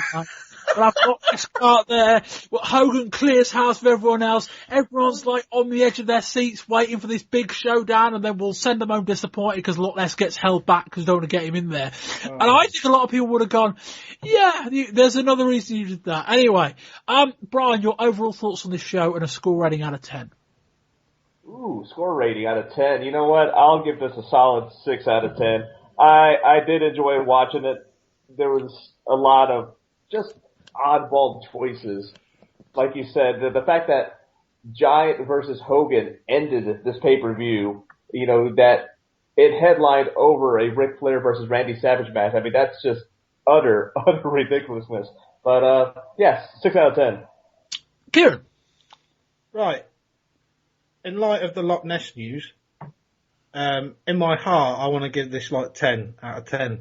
Like one of the best things I've ever seen in my life. Come on. Let's treat the show as it was presented, not as the comedy we've added after it. I like to think. But no, seriously, in my head, I would say it was a couple of good matches, some really like bad stuff. So I'm going to go in between. I'm going to go 5 out of 10, Bob. I'm with Brian. I'll give it a 6. This is by no means a great show. You know, you wouldn't have got this far and thought otherwise or thought that. But I sat through a lot of really bad WCW pay-per-views over the last couple of years. This wasn't one of those shows. It was one of those shows where they distributed the star power very well. For a first time in a long time, the final 2 matches felt like big deals. And they haven't had that, you know, you might have to go back a year for the last time they truly had a big fight feel with Hogan and Vader at Superbrawl, in 95. Like, this, I had that, oh my god, it's Savage and Flair in a cage. Big deal. Hogan and Giant in the cage. Dare I say it? Big deal. Kieran, I disagree with the idea that the cage took away. I think it added a lot to it and it covered up a lot of things. There's a really good Johnny Bad DDP match. I don't think those two could wrestle a bad match. The opener is fun. Even if you want to look at it, you can cut a lot of holes in it. And the stuff in the middle, it's, you know, other than Conan and One Man Gang, which I hope we never see again, everything else is good. And even when it's not, there's star power involved. And that's one thing they've struggled with in the past. We've often had Taskmaster against, you know, like Dave Sullivan. And it's been like, shit match, no star power. At least in this case, it was like Sting and Lex Luger against, you know, Harlem Heat. Not a great match, but it's Sting and Lex Luger. There's star power there. They appear later on against the Road Warriors. Not a great match, but there's star power. That probably added a couple of points onto this, so I'll give it a 6 out of 10. Well, Eric, I like to have our television cameras follow us if we could. I had planned on talking to, once again, the WCW heavyweight champion for the 13th time, the Nature Boy Ric Flair. However, I used the word, well, I don't want to say it really, his accomplices from last night, our woman, and you surprised me, to say the least, Elizabeth. I had no idea that it would turn out this way. Well, Gene, you know, Randy promised that last night someone was leaving the building on a gurney. Well, it may have taken us all night, but Ric Flair is a man of his word. Leaving on a gurney. Leaving on a gurney. Leaving on a gurney. The Nature Boy, Ric Flair, 13 times. Just taking a little cat nap. You know, it's not easy being Ric Flair. It's not easy being a Nature Boy. And let me tell you, for those of you that don't understand what has happened, we now have woman on our right and Miss, woo, by God, Elizabeth on our left. And we also just happen to be, for the 13th time, the reigning world heavyweight champion. So we can dance all night. Whoa, wait a minute. Ric Flair, what about next week? The cat is out of the bag. You have got a mandatory title defense against Randy Savage right here on Nitro. And I can't wait. Anytime I have an opportunity. Come here, girls. What is this? Anytime, follow me, Gene. Anytime I have an opportunity to walk the aisle, to style and profile, to be the nature boy, to fly in Learjets, to ride in long limousines, and to talk to the girls about Space Mountain all night long. You gotta love it. You gotta love it. But Savage, Hogan, in a serene moment, let me just say that sometimes only a woman can say things as eloquently as they need to be heard. What is he talking about, Miss Elizabeth? Yes. The floor is yours, darling. Come over here, woman. Yes, I have something to say. For 7 years, I had to walk behind Randy, sit in the corner, and never open my mouth. Well, when I left, I took half of everything. Half the money, half the property. Please. But that was nothing, because last night, I took it all.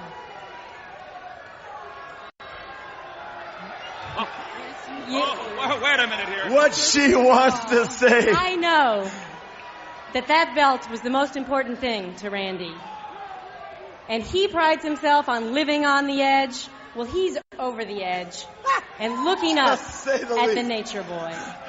Mean Gene, to sum it all up, as we walked through the fairgrounds of Tampa, Florida Expo, I saw a guard say, "Oh my God, what's causing all this?" Girls, Thank you very much, Nature Boy Ric Flair. Oh my.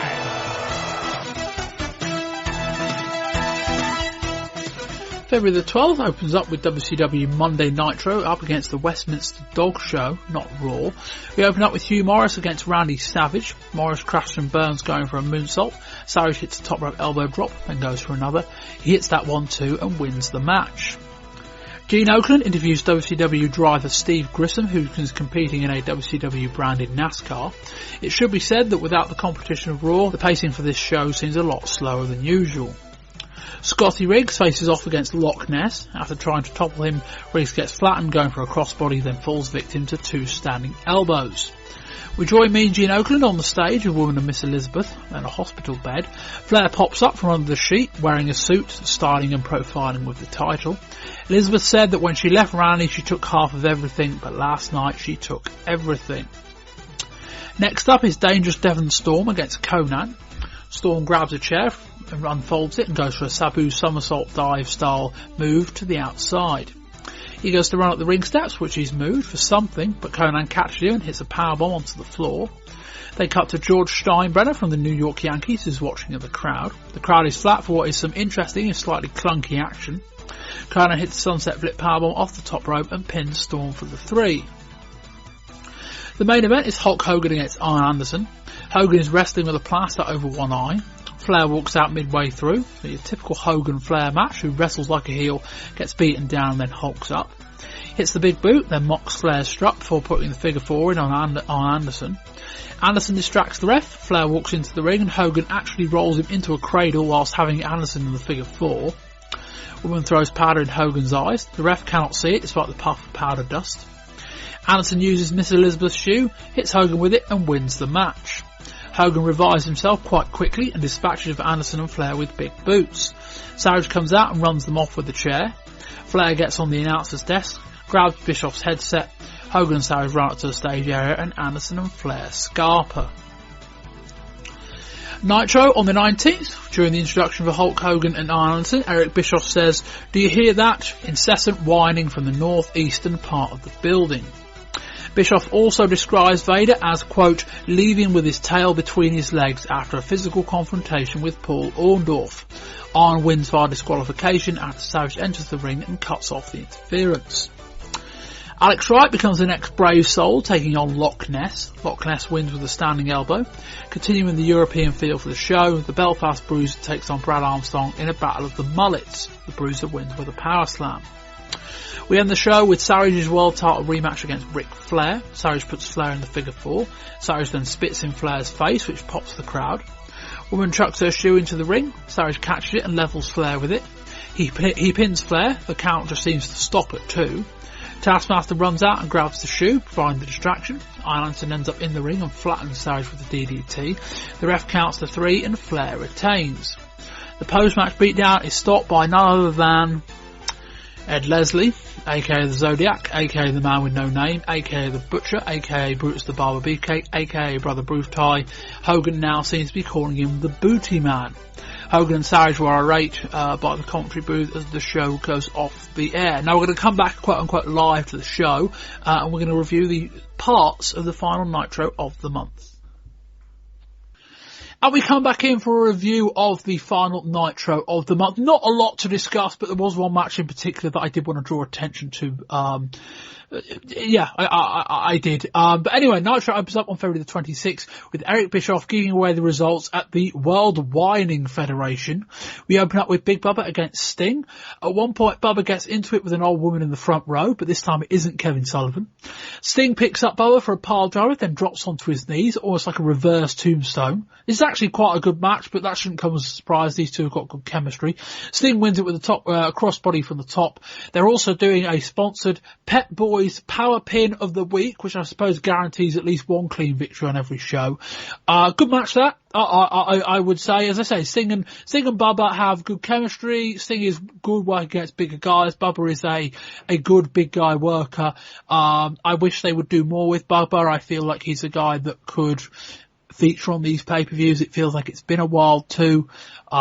He is second only to Booty Man in terms of the amount of gimmicks, I suppose. Oakland lines up for a promo with Sting and Luger. They're interrupted straight away by the Road Warriors. Animal wants to know where Sting's head's at. This segment takes a while, but Luger ends up accepting a Chicago street fight, which I presume is for Uncensored next month.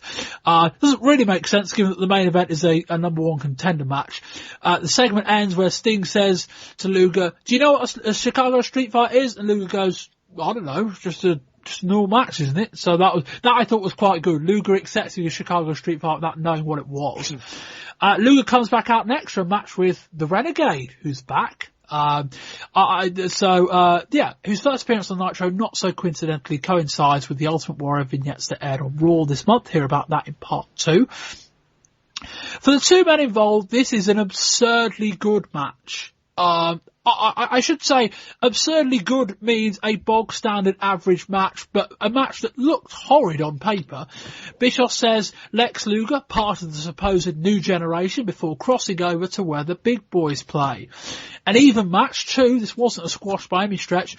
It ends when Jimmy Hart runs out and dumps Renegade off of the top turnbuckle before Luger puts in Renegade in the torture rack. After the match, Sting comes out to confront Luger about Jimmy Hart, calls him pathetic and in needing help to beat the Renegade. Well, he's right there. Luger then raises Renegade's hand. Sting flips at Luger as the segment ends. Kieran, you've seen this match. What were your thoughts? Yeah, like you said, it's got no right to be like a match of any note at all, because, I mean, a match where Luger is the better worker, how often does that bloody happen? But I suppose if you've got a guy like as limited, I mean, that's doing him like some sort of service actually. I mean, Renegade is just basically clotheslines and shoulder blocks. But I actually quite enjoyed this match. Like I said before on the pay-per-view, I kind of like where this story's going. I like what Luger's doing. I like how Sting's reacting to what Luger's doing. But when, like Luger's saying like, oh, well, I don't know what happened after the match. To be fair to Luger, he never actually sees the interference. He might well be in on it, but he doesn't sort of betray that. He actually like stays within the storyline. So I thought it was a decent match considering who was in it, and I liked the stuff that came after it. Yeah, Renegade we haven't seen Renegade, I think, since end of October, early November, something like that. Renegade has since been down in WCW's power plant, their training school. And essentially what I think they've been working on him with is, let's cut the stuff you're not good at and focus on the stuff you're okay at. I think that's what they've been doing. He didn't throw any drop kicks. As you say, Kieran, his offense was mainly a couple of big power moves he's good at, and shoulder tackles and clotheslines. And I don't want to overstate this match because you might watch it in isolation and go, Bob, what the hell are you on about? But Luger Renegade 6 months ago would have been awful. God. And this match was an even match, 6 or 7 minutes, I'd say. Dare I say, go out your way to watch this just because it's, you know, I don't want to overstate it, but I don't want to understate it either. As for Luger, the Luger stuff, I agree. I would say though, it's beginning to feel a little bit like the 1, 2, 3 Kid Razor Ramon storyline from last year. It's okay, a bit nuanced. You've got these two guys that are kind of like, you know, bouncing back and forth between face and heel, or however you want to describe it. It's got to go somewhere at some point. I'm not saying it's there yet, but it's kind of like there's only so many times you can tell the same story each night. You can only tell the same story. Oh, is Sting happy? Is he not? Is Luger aware? Is he not? You've got to do something eventually, I think, to take to the next step. But anyway, I think at the moment it's all right. Next up is the Harlem Heat against the Road Warriors in a number 1 contender match.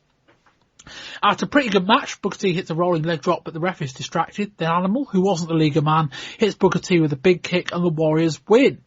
Kimberly comes out with some flowers. This match takes ages to get going. Oh, sorry. That's the main event. I don't have my notes there. Kimberly comes out with some flowers for the main event. It's Hogan, Savage, and the Booty Man, aka Zodiac, against Taskmaster. Who else is in this match? I've gone blank. It wasn't in my notes. Taskmaster, Hogan, and it would have been Taskmaster, Flair, and Arn. That's right. There we go. This match takes ages for Savage liven things up. Hogan ends up winning it with a leg drop. After the match, Miss Elizabeth takes an absolute age to cuff Hogan to the turnbuckle. Basically, there's a big post-match angle planned where Miss Elizabeth was going to cuff Hogan to the turnbuckle and allow Flair to beat him up. As it was, the angle Miss Elizabeth took so long to get the handcuffs on Hogan tied to the turnbuckle that Hogan had already actually been beaten up. So by the time she got the handcuffs on Hogan, Flair had fucked off. So it's an interesting way. The angle was a decent idea, but the execution was poor, and that's how the show goes off the air. That will wrap up our Nitro coverage for the month. Brian, a quick question before we move on. You joined us on our first month reviewing Nitro back last September. 6 months have passed now. I suppose we can talk about the ratings, but I don't want to talk about it forever. What are your overall thoughts on Nitro? We haven't really discussed it with you since. You know, is it still the show we reviewed in that first month? Is it still that same kind of excitement? They definitely have dialed it back a bit. I mean, I haven't watched every single episode within the 6 month frame, but the ones I have seen, the things I have skipped around on, it seems that they definitely have dialed it back a bit, but at the same time with Bischoff, he seems to be pushing the envelope a little bit more regarding his flagrant name checking of the WWF. And even at the pay-per-view, Okerlund made note of 2 upcoming WWF champions might possibly be coming to WCW. So that's by no means isolated, though. Okerlund will do anything to get you to dial his hotline, and in amongst that is him. That happens quite frequently. You will hear him. You know, there's the line on Nitro back in October where he's in the middle of the ring. It wasn't even a pre-tape segment, and he says, "Call our hotline to find out which WWF performer got beaten up by a fan." Now, of course, this was 2 weeks after Shawn Michaels had got beaten up by 9 Marines, so that was a very well worded phrase. But no, I mean, I think Nitro is as I say, there are certainly negatives. Let's be clear about that. There are certainly stuff there's certainly stuff that I would take gripe with in terms of, as I say, it's kind of already feels like a greatest hit show. Like every big major angle, every big major match ends with a run in, 4 or 5 guys come out, the babyfaces come out, Hogan ends up on top, etc., and we close with some form of promo. It's a bit formulaic in that sense, but it moves so quickly with featuring enough talent. You know, there's no squash matches at all, which is both a positive and a negative, but it's working out at the moment. I think 6 months in, good so far, and you look at the ratings and you can't argue with it. I respect you, Booker man, were the words of Brian Pillman as he walked out 90 seconds into what was supposed to be a 12-minute strap match against Kevin Sullivan, later being fired in an angle that only Pillman, Sullivan and Eric Bischoff were allegedly in on. The walkout, live on pay-per-view, was the latest in a series of incidents both on and off screen that fueled the ongoing storyline. The evolution of the Pillman character can be traced back to when he formally joined the Four Horsemen. He was slowly moved into a more unhinged character, playing off of the authoritative Arn Anderson. As December became January, the antics became more overt. Him pointing the middle finger at a fan on camera, along with Eric Bischoff making multiple references to him becoming a loose cannon. The incident with Bobby Heenan at the Clash of the Champions, while still most likely unplanned, very nicely played into the story, with Heenan saying, "What the fuck are you doing?" As for what's been happening off-screen, the night before the clash, Pillman disappeared, and there were several higher-ups concerned that he might turn up on Monday Night Raw, which was airing live and only an hour's plane ride away. On Nitro on February the 6th, as we discussed earlier in the show, Pillman teamed with Arn Anderson against the Taskmaster and Hugh Morris. A horrendously mistimed match that at one stage seemed to see both Pillman and Sullivan having a shoot grappling match. Backstage after the match, Pillman stormed out after having an argument with Sullivan. The situation continued at WCW's Universal tapings too the next day. Pillman showed up late and during a talent meeting held by Eric Bischoff mouthed off at him before spending the rest of the tapings apart from the rest of the crew. In terms of how it was being presented in person, there was certainly a possibility it was a shoot, however what played on TV indicated differently. Sullivan cut a promo breaking a pencil, seeming to try and indicate to the portion of the audience that might know that he wasn't playing Booker in the match at Superbrawl. At the show itself, the 90-second match ended with Pillman saying, "I respect you, Booker man," before walking to the back. People putting the show together had 12 minutes allocated for the match, and there was apparently a panic backstage, not only trying to save the segment, which, if you were just casually watching, made almost no sense, and also the show. Arn Anderson came out dressed like he'd just been on the golf course, replacing Pillman for about 4 minutes, before Ric Flair came out and wrapped the segment up. WCW's answer to the lost time was simply to have Luger and Flair kill time before their respective matches. Backstage, Pillman and Bischoff got into an argument in front of everyone. Swear words were exchanged and Pillman said something along the lines of, "Sorry about your 12-minute strap match," before leaving the building with Chris Benoit. 6 days later, Pillman walked out unannounced at the ECW arena at their CyberSlam event, saying he'd been fired by Eric Bischoff, or should I say, Jerkoff. The rest of Pillman's tirade, which really needs to be heard to be believed, can be listened to on our ECW volume of this month's show. Okay, we've been waiting the entire night to discuss this. Kieran, let's talk Brian Pillman. Yeah. I know you've seen all of this stuff, and you've also, and come on to this in a minute as well, you've also seen the Pillman ECW promo that we discussed in Volume 3. As I say, I'd urge you, if you're interested in the Pillman discussion, definitely check out that show, because that stuff is a continuation of what happens kind of after Pillman, quote-unquote, departs WCW. But Kieran, what do you think? Just absolutely, I just find this, I had to kind of, and of course you gave me sort of like the context for it about, he was part of the Four Horsemen and then he becomes this more unhinged character, but unhinged doesn't really do the guy service. I find Pillman absolutely fascinating in everything he does. I've been watching so much Brian Pillman stuff, I can't even tell you. I know it was a 90-second match, but what I was saying about how I liked it was because it's just because I'm that invested now in the Pillman thing and where I want to see it go. I just think it's absolutely fantastic, the Pillman stuff. And like when and then almost just like a story extension, he takes it into another fed and then just drops this promo in ECW, which just blew me away. And so you can hear that in Volume 3. Brian? So when did he actually go over to ECW? Is this right here in the middle of February? Yeah, the Superbrawl show is on Sunday, February the 11th. He didn't show up on Nitro the following night, and then on Saturday, February the 17th, I think, ECW held their CyberSlam live event, and about 25 minutes into that show, he interrupts Joey Styles. So, yeah, basically, like, Pillman's, for the month, if you want to have the timeline, he was with WCW until the 11th, and then he showed up on ECW on the 17th, didn't show up on any other WCW stuff for the month, and he also showed up at an ECW live event, towards the end of the month as well for a quick angle with Douglas. That's his timeline for the month, if you like. Oh, wow. I've known about this whole thing, but I've never realized it was that close. I never realized that the gap between the two companies was just literally, a little bit over a week? God, that's insane to me. What do you think? What do you think of all this stuff? You haven't seen the ECW angle, have you, Brian? I've seen clips of it. Okay. But as far as recently, I can't really speak on it, to be honest. Let's focus on the WCW side of things. What are your thoughts on how it's all kind of played out so far?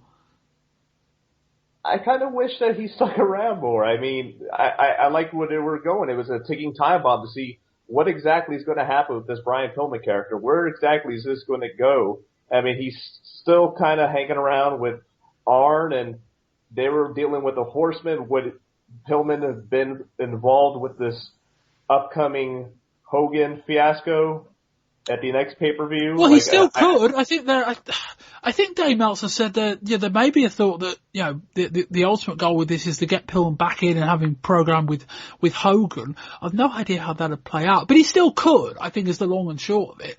But equally, like, one of my things with all this is that if it's all a story, like, if he comes back in 2 weeks, I don't know that it matters. So I think there's a timing issue here in that they've got to keep him away long enough where it feels like you can tell a story. But carry on, Brian. Well, I mean, WCW and ECW can't have a working agreement with this, so yeah, I mean, it totally is bizarre. Kevin Sullivan is a guy who worked in ECW a lot. It's possible they do. It's possible. I wouldn't rule it out. I mean, don't get me wrong, a working agreement implies something more formal than it ever could be. But it's possible that Kevin Sullivan's talking with Paul Heyman and saying, okay, we'll give you Pillman. We kind of want his character to go in this direction. And to a point, I get the feeling that Pillman can dictate that as well, and that he can go in and say, or just perform this character and say, look, this is what I'm performing in WCW. I want to continue doing it here. And that ECW promo, I mean, if you think there was some subtle-ish booking references, listen to that ECW promo. There's nothing subtle about any of that. Calling fans smart marks, calling him Eric Jerkoff. God, it's definitely worth checking out Volume 3. But yeah, I mean, I guess my feeling about all this is, and I said this when we discussed it in Volume 3 as well, is I think Pillman, I said in Volume 3, I don't know how anyone makes any money out of this. I will change that slightly. I think Pillman can make more money out of this in that ultimately, if he can improve his character when his WCW contract comes up for renewal next time round, he can perhaps say, he will perhaps be in a higher standing and perhaps say, I can go to the WWF. There's always that. He can perhaps make more money.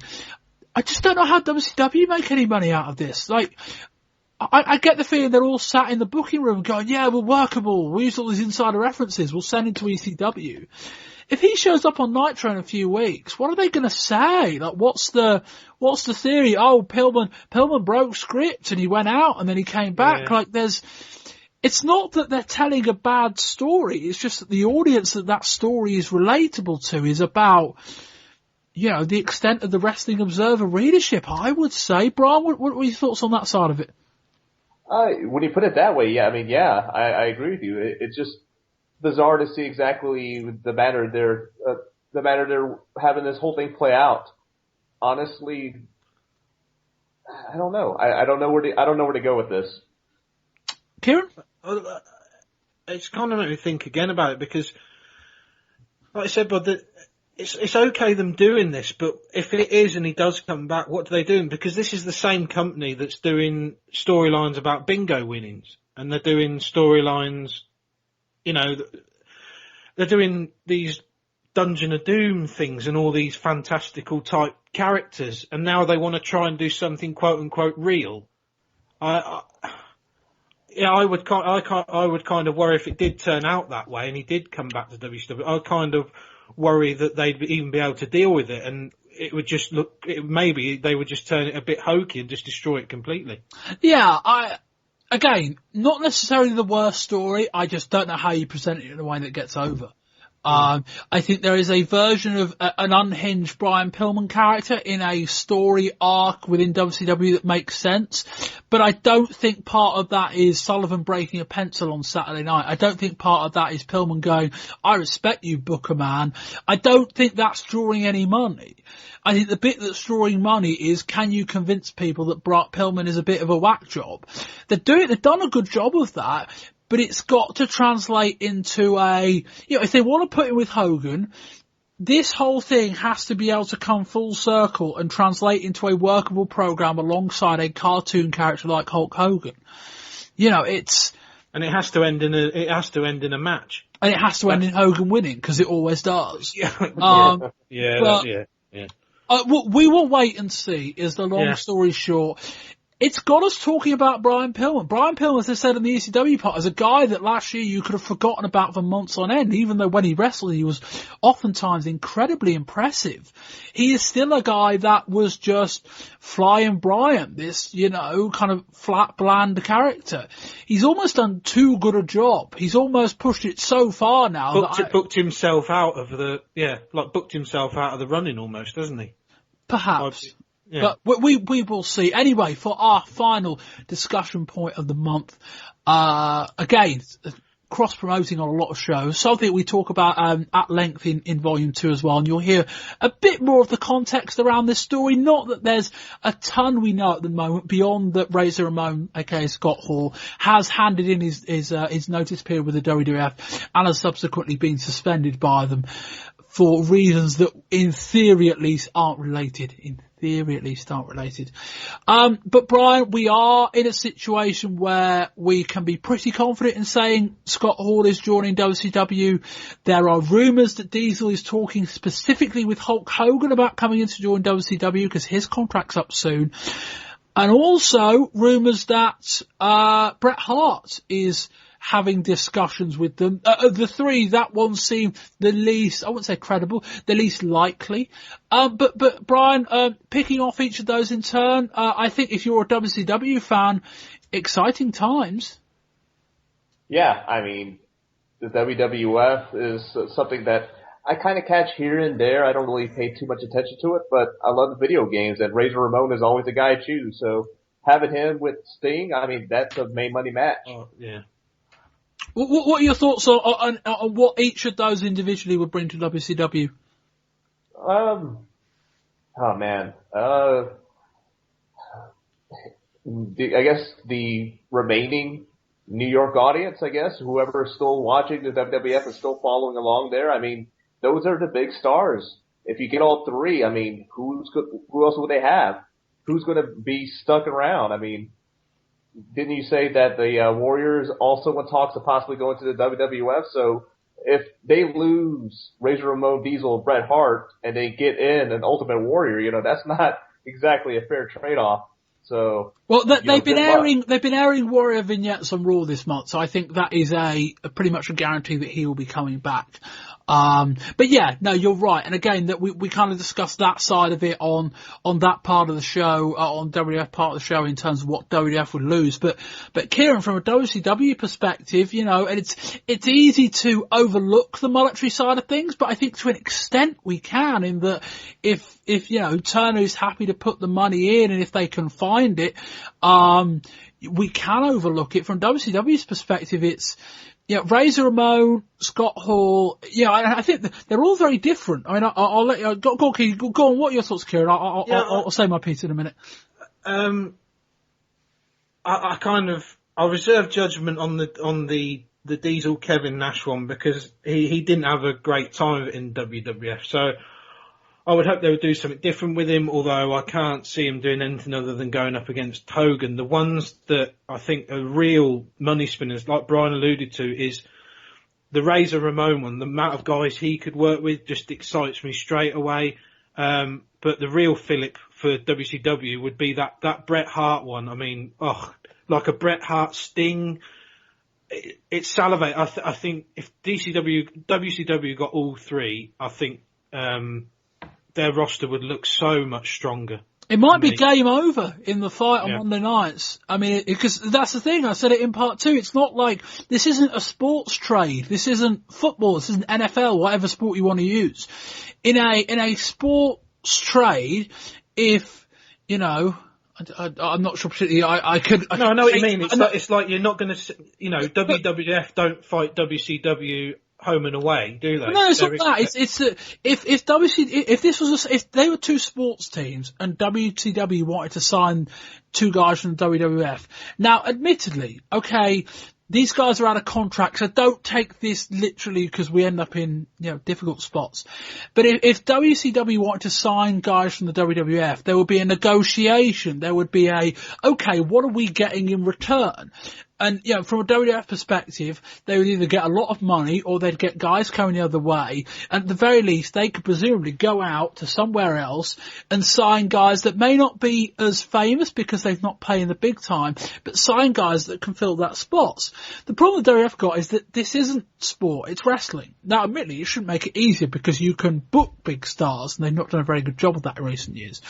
But if these three guys go to WCW, you've got more money, but you don't have anyone to bring in. You can't bring anyone from the other end unless you can get them out of contract separately, but that's a separate story. And the money doesn't mean that much to you. It's not like you can go, well, I suppose theoretically you could go to somewhere like Japan, UK, Mexico and sign a new star, I suppose. But again, it's not like sport in a sense where, because wrestling is about drawing power rather than raw ability, it's not like if WWF could go to Mexico and sign a wrestler. Let's take Rey Mysterio Jr. as an example, that guy we've seen a lot in ECW. Let's say Rey Mysterio Jr. is comparable in a wrestling ability to Bret Hart. If this was a sporting event, you could go to Mexico, sign Rey Mysterio, and plug him into the position in the squad that Bret Hart faced, and Rey Mysterio could fill a similar role. But because it's wrestling and because it's about familiarity and star power, Rey Mysterio comes in, you plug him into that main event spot, it doesn't work because it's about the intangibles rather than the raw ability. So they would be, I think, in a lot of trouble. I mean, Kieran, we could draw this discussion out, and I don't want to do that. But let's look at Diesel to begin with. We look at a guy that we discussed to death last year. Yeah. Is there a thought that, because I think there's an interesting comparison between Diesel and Razor Ramon. The same applies in WWF in that Diesel is a guy that we tried at the top, that it wasn't necessarily his fault, but it didn't work. There's that perception, and there's the perception with Razor Ramon, a guy who, size-wise, is very similar, but I would actually argue in a lot of areas is a lot better in terms of his work and his charisma. A guy that hasn't been at the top. I think there's an interesting dynamic there, and that both guys come in, and I think the viewpoint from WCW is we'll use Diesel to go off against Hogan, and then Razor can be a upper mid-card guy. But I think if WCW are smart, sees the initiative and sees the fact that Razor perhaps has more upside. What do you think about that, Kieran?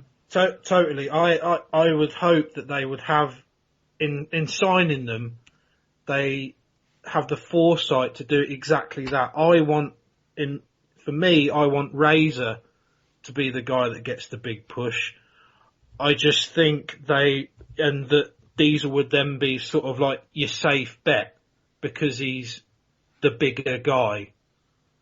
I just hope that they don't, and they do have the foresight, and they actually say, do you know what? Razor looks like $1 million. His character's great. You can do a lot of things with the character, work as a heel, work as a face, do whatever you wanted to do. And I just think there'd be a lot more scope for them if it was Razor that went over rather than Diesel, to that top spot. Kieran, any thoughts on that? Sorry, Brian even? I'm actually curious, just listening to you guys talk back and forth. What would Razor Ramon come in as? I mean, he had been in WCW earlier. I remember seeing that in a couple of the magazines. But when he left, wasn't he with Diamond Dallas Page? Yeah, Diamond Stud, wasn't he? Yeah. Diamond Stud Scott Hall, wasn't it? Yeah, does he come back? Did they reference that? Did they let him, I guess, pick up where he left off from WCW? Does he become paired up with Diamond Dallas Page? I would guess, if we go by past history in terms of guys that quote-unquote cross from one side to the other, you look at Big Boss Man, who joined as the Boss, and worked a very similar style of gimmick until WWF got in touch and said, actually, you can't use that. I would guess he works as a cheap knockoff as his Razor Ramon character. Under a different name, they will keep it as close as they can without getting in legal trouble, would be my assumption. I don't think there's any benefit at all saying he's Diamond Stud Scott Hall. I don't think that wouldn't make sense. It would be a weird thing to have him there and then come back in that gimmick. As you say, you then have to reference Diamond Dallas Page, and they may not want to do that. That would be my assumption, would be he will play a very similar character, a very similar gimmick, but they will dial it down in terms of it'll be under a new name, so there won't be the razors on his, trunks, because it wouldn't make sense if he wasn't called Razor. Maybe they'd have the gold chains, maybe the toothpick, because that's the kind of parts of the character that you can't copyright. That'll be my guess, based on past history, is they will get as close to the line as they can without going overboard, would be my assumption. Any more, Brian? Nothing more, I guess. I mean, I'm with Kieran that Razor Ramon versus Hulk Hogan, I think there's money in that. I want to see him as the main star. Yeah. I think it could end up being one of WWF's biggest regrets, is that, I don't want to oversell Razor, but it's hard to work out whether he's not got. The guy can talk, he's charismatic, he's over, he's got size, he can wrestle. Isn't that the blueprint? goal? It's the blueprint. Yeah, what's he not got? Maybe there's a thought, well, the Razor Ramon's a bit too much for a cartoon character. It's like, well, you're the fucking WWF, they're all cartoon characters. You got by in the 80s with a giant cartoon character. Maybe if he's not this hyper-real guy, that's the thing. If Vince McMahon was designing a wrestler in a post-steroid trial world, I should point that out. In a post-steroid trial world, if Vince McMahon was designing a wrestler, it'd be Razor Ramon. Razor Ramon works in any era, Bob, for me. Oh, no, he does. But if Vince McMahon was designing a prototype in the 80s, oh, sorry, I'm with you. Yeah. I'm with you. Yeah, I'm with you. But in a post-steroid trial world where it can't all be about musculature, Razor Ramon is what he would want. He's got size, he can work, he can talk, he's popular. I don't know. I don't want to say Razor Ramon's the second coming, but if I am WCW, and I kind of look at WWF as sign Mankind, Cactus Jack, who's going to play a character called Mankind. I kind of view that from their perspectives in, if you want to take shots at the other side, get over a guy that they couldn't get over. Make a star out of the guy that they couldn't or didn't want to. That's the way to take the shots. Don't do all this, the World Wrestling Federation. Don't do these billionaire TED segments. Take guys that your opponents didn't want to use or were unable or unwilling to use and make them stars. But anyway, it's going to be a fun few months to see how that plays out. As I say, as it stands at the moment, Razor Ramon, we believe has agreed to join WCW. Diesel is talking with Hulk Hogan, but there's some stuff. One thing that might hold up the Diesel thing actually is that apparently Vince McMahon, you'll hear all this in our WWF show, one of the things Vince McMahon has been complaining about WCW is contract tampering and discussing guys under contract. If WCW think, we might be in legal trouble here, that might hold up the Diesel one if Diesel does want to go. And Bret Hart is more of a rumour, a story. I would add that up. I would say that. Anyway, that will conclude this month's show. We have gone a lot longer than I was expecting, but it's been some fun chat. Firstly, Kieran Mitchell, thank you very much, Kieran. Cheers, Bob. Thanks for having me again. Kieran, you can be found on Twitter. I can indeed, at the ever-popular Jotun Thrash 666. And Brian Barrera. Brian, thank you very much. Yeah, it was fun. I agree. I really enjoyed this show. I didn't think and some of the stuff that I thought we breezed through, we ended up chatting about for a long time, but such is this show. Brian, you, of course, one of the reasons you're on here, you came to my attention as the mastermind behind the WCWworldwide.com website, the Tumblr, the social media accounts. Tell people about those, where they can find them, and what kind of things they can see on them. Oh man, I'm all over the internet with WCW Worldwide. Instagram, Facebook, it's all out there.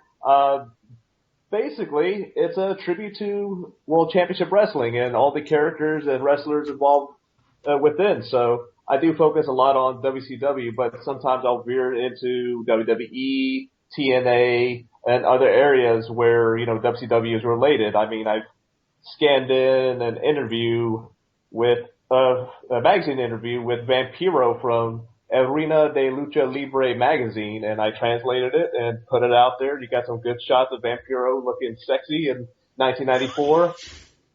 So there's a lot of unique and oddball things up on this website. I really don't know what to do with it, to be quite frank, but I'm just putting up stuff I like. I mean, today or yesterday I put up an entry about these Japanese Sofubi dolls that you can go find out in Japan for $80 a pop, and it's basically these super cute vinyl figures of Sting and Vader, and it's bizarre. And you got a batch of the Road Warriors, you got Hogan, you got Andre the Giant, and they have these giant anime eyes, and they just look so bizarre, and I want all of them, but I can't afford them. So I put up stuff I like, and I think that's just the winning ticket. I mean, if I like it, I'm hoping other people like it too. I mean, that's kind of the barometer of what I put up on WCWWorldwide.com. Yeah, tell people where they can find you on Twitter and on Facebook. Oh, yeah. Just WCW Worldwide on Twitter, Facebook / WCW Worldwide. You can find me anywhere. Just type me into your Google machine. I'll be there. And to be honest, if you Google anything WCW related, chances are some of your magazine scans will show up, or your website will pop up, other things like that. But as I say, if you are a WCW fan, I think there is a couple of hours to be spent rooting through your website, just finding out shit, rekindling old memories, looking at stuff that you didn't know happened. There's that great thing I think you put up in the middle of last year. It's actually WWF related of all things. The shots of Hogan's war bonnet, of the kind of Hulk Hogan helmet with a big fist on the front. And everyone kind of went, I do not have any recollection of that. And that's the kind of thing that will appear on your site because you put in the time to, but if you got the complete WCW magazine collection now, Brian? Oh man, I think I kind of slowed down a bit. I'm missing probably 8. I mean, when you look at the American run, I think I'm missing 8 actual WCW magazine issues. I'm missing one full run, one full year of WCW wrestling wrap up, and then I haven't gotten to collecting the German WCW magazines that are floating out there. Man, that's a commitment.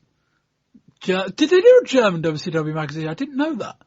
It looked like it was just a small run around 96, I believe, 95, 96, and maybe it went for 8 or 9 issues, and that was it. I like to think it was just all Alex Wright, but I'm guessing there was more to it than just like, I don't think at least in every magazine you get your like pull out poster of Alex Wright, some kind of dancing pose.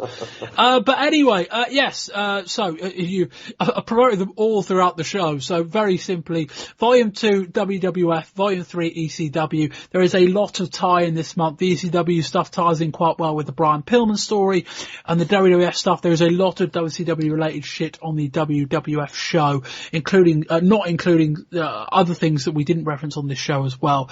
Anyway, yes, we have 3 volumes for this month. We are also recording a UFC volume as well. I haven't promoted it, in part because I forgot, in part also because we're not taping it until next week. So you have downloaded this and listened in the first few days. You may not see it, but keep an eye out for that next week.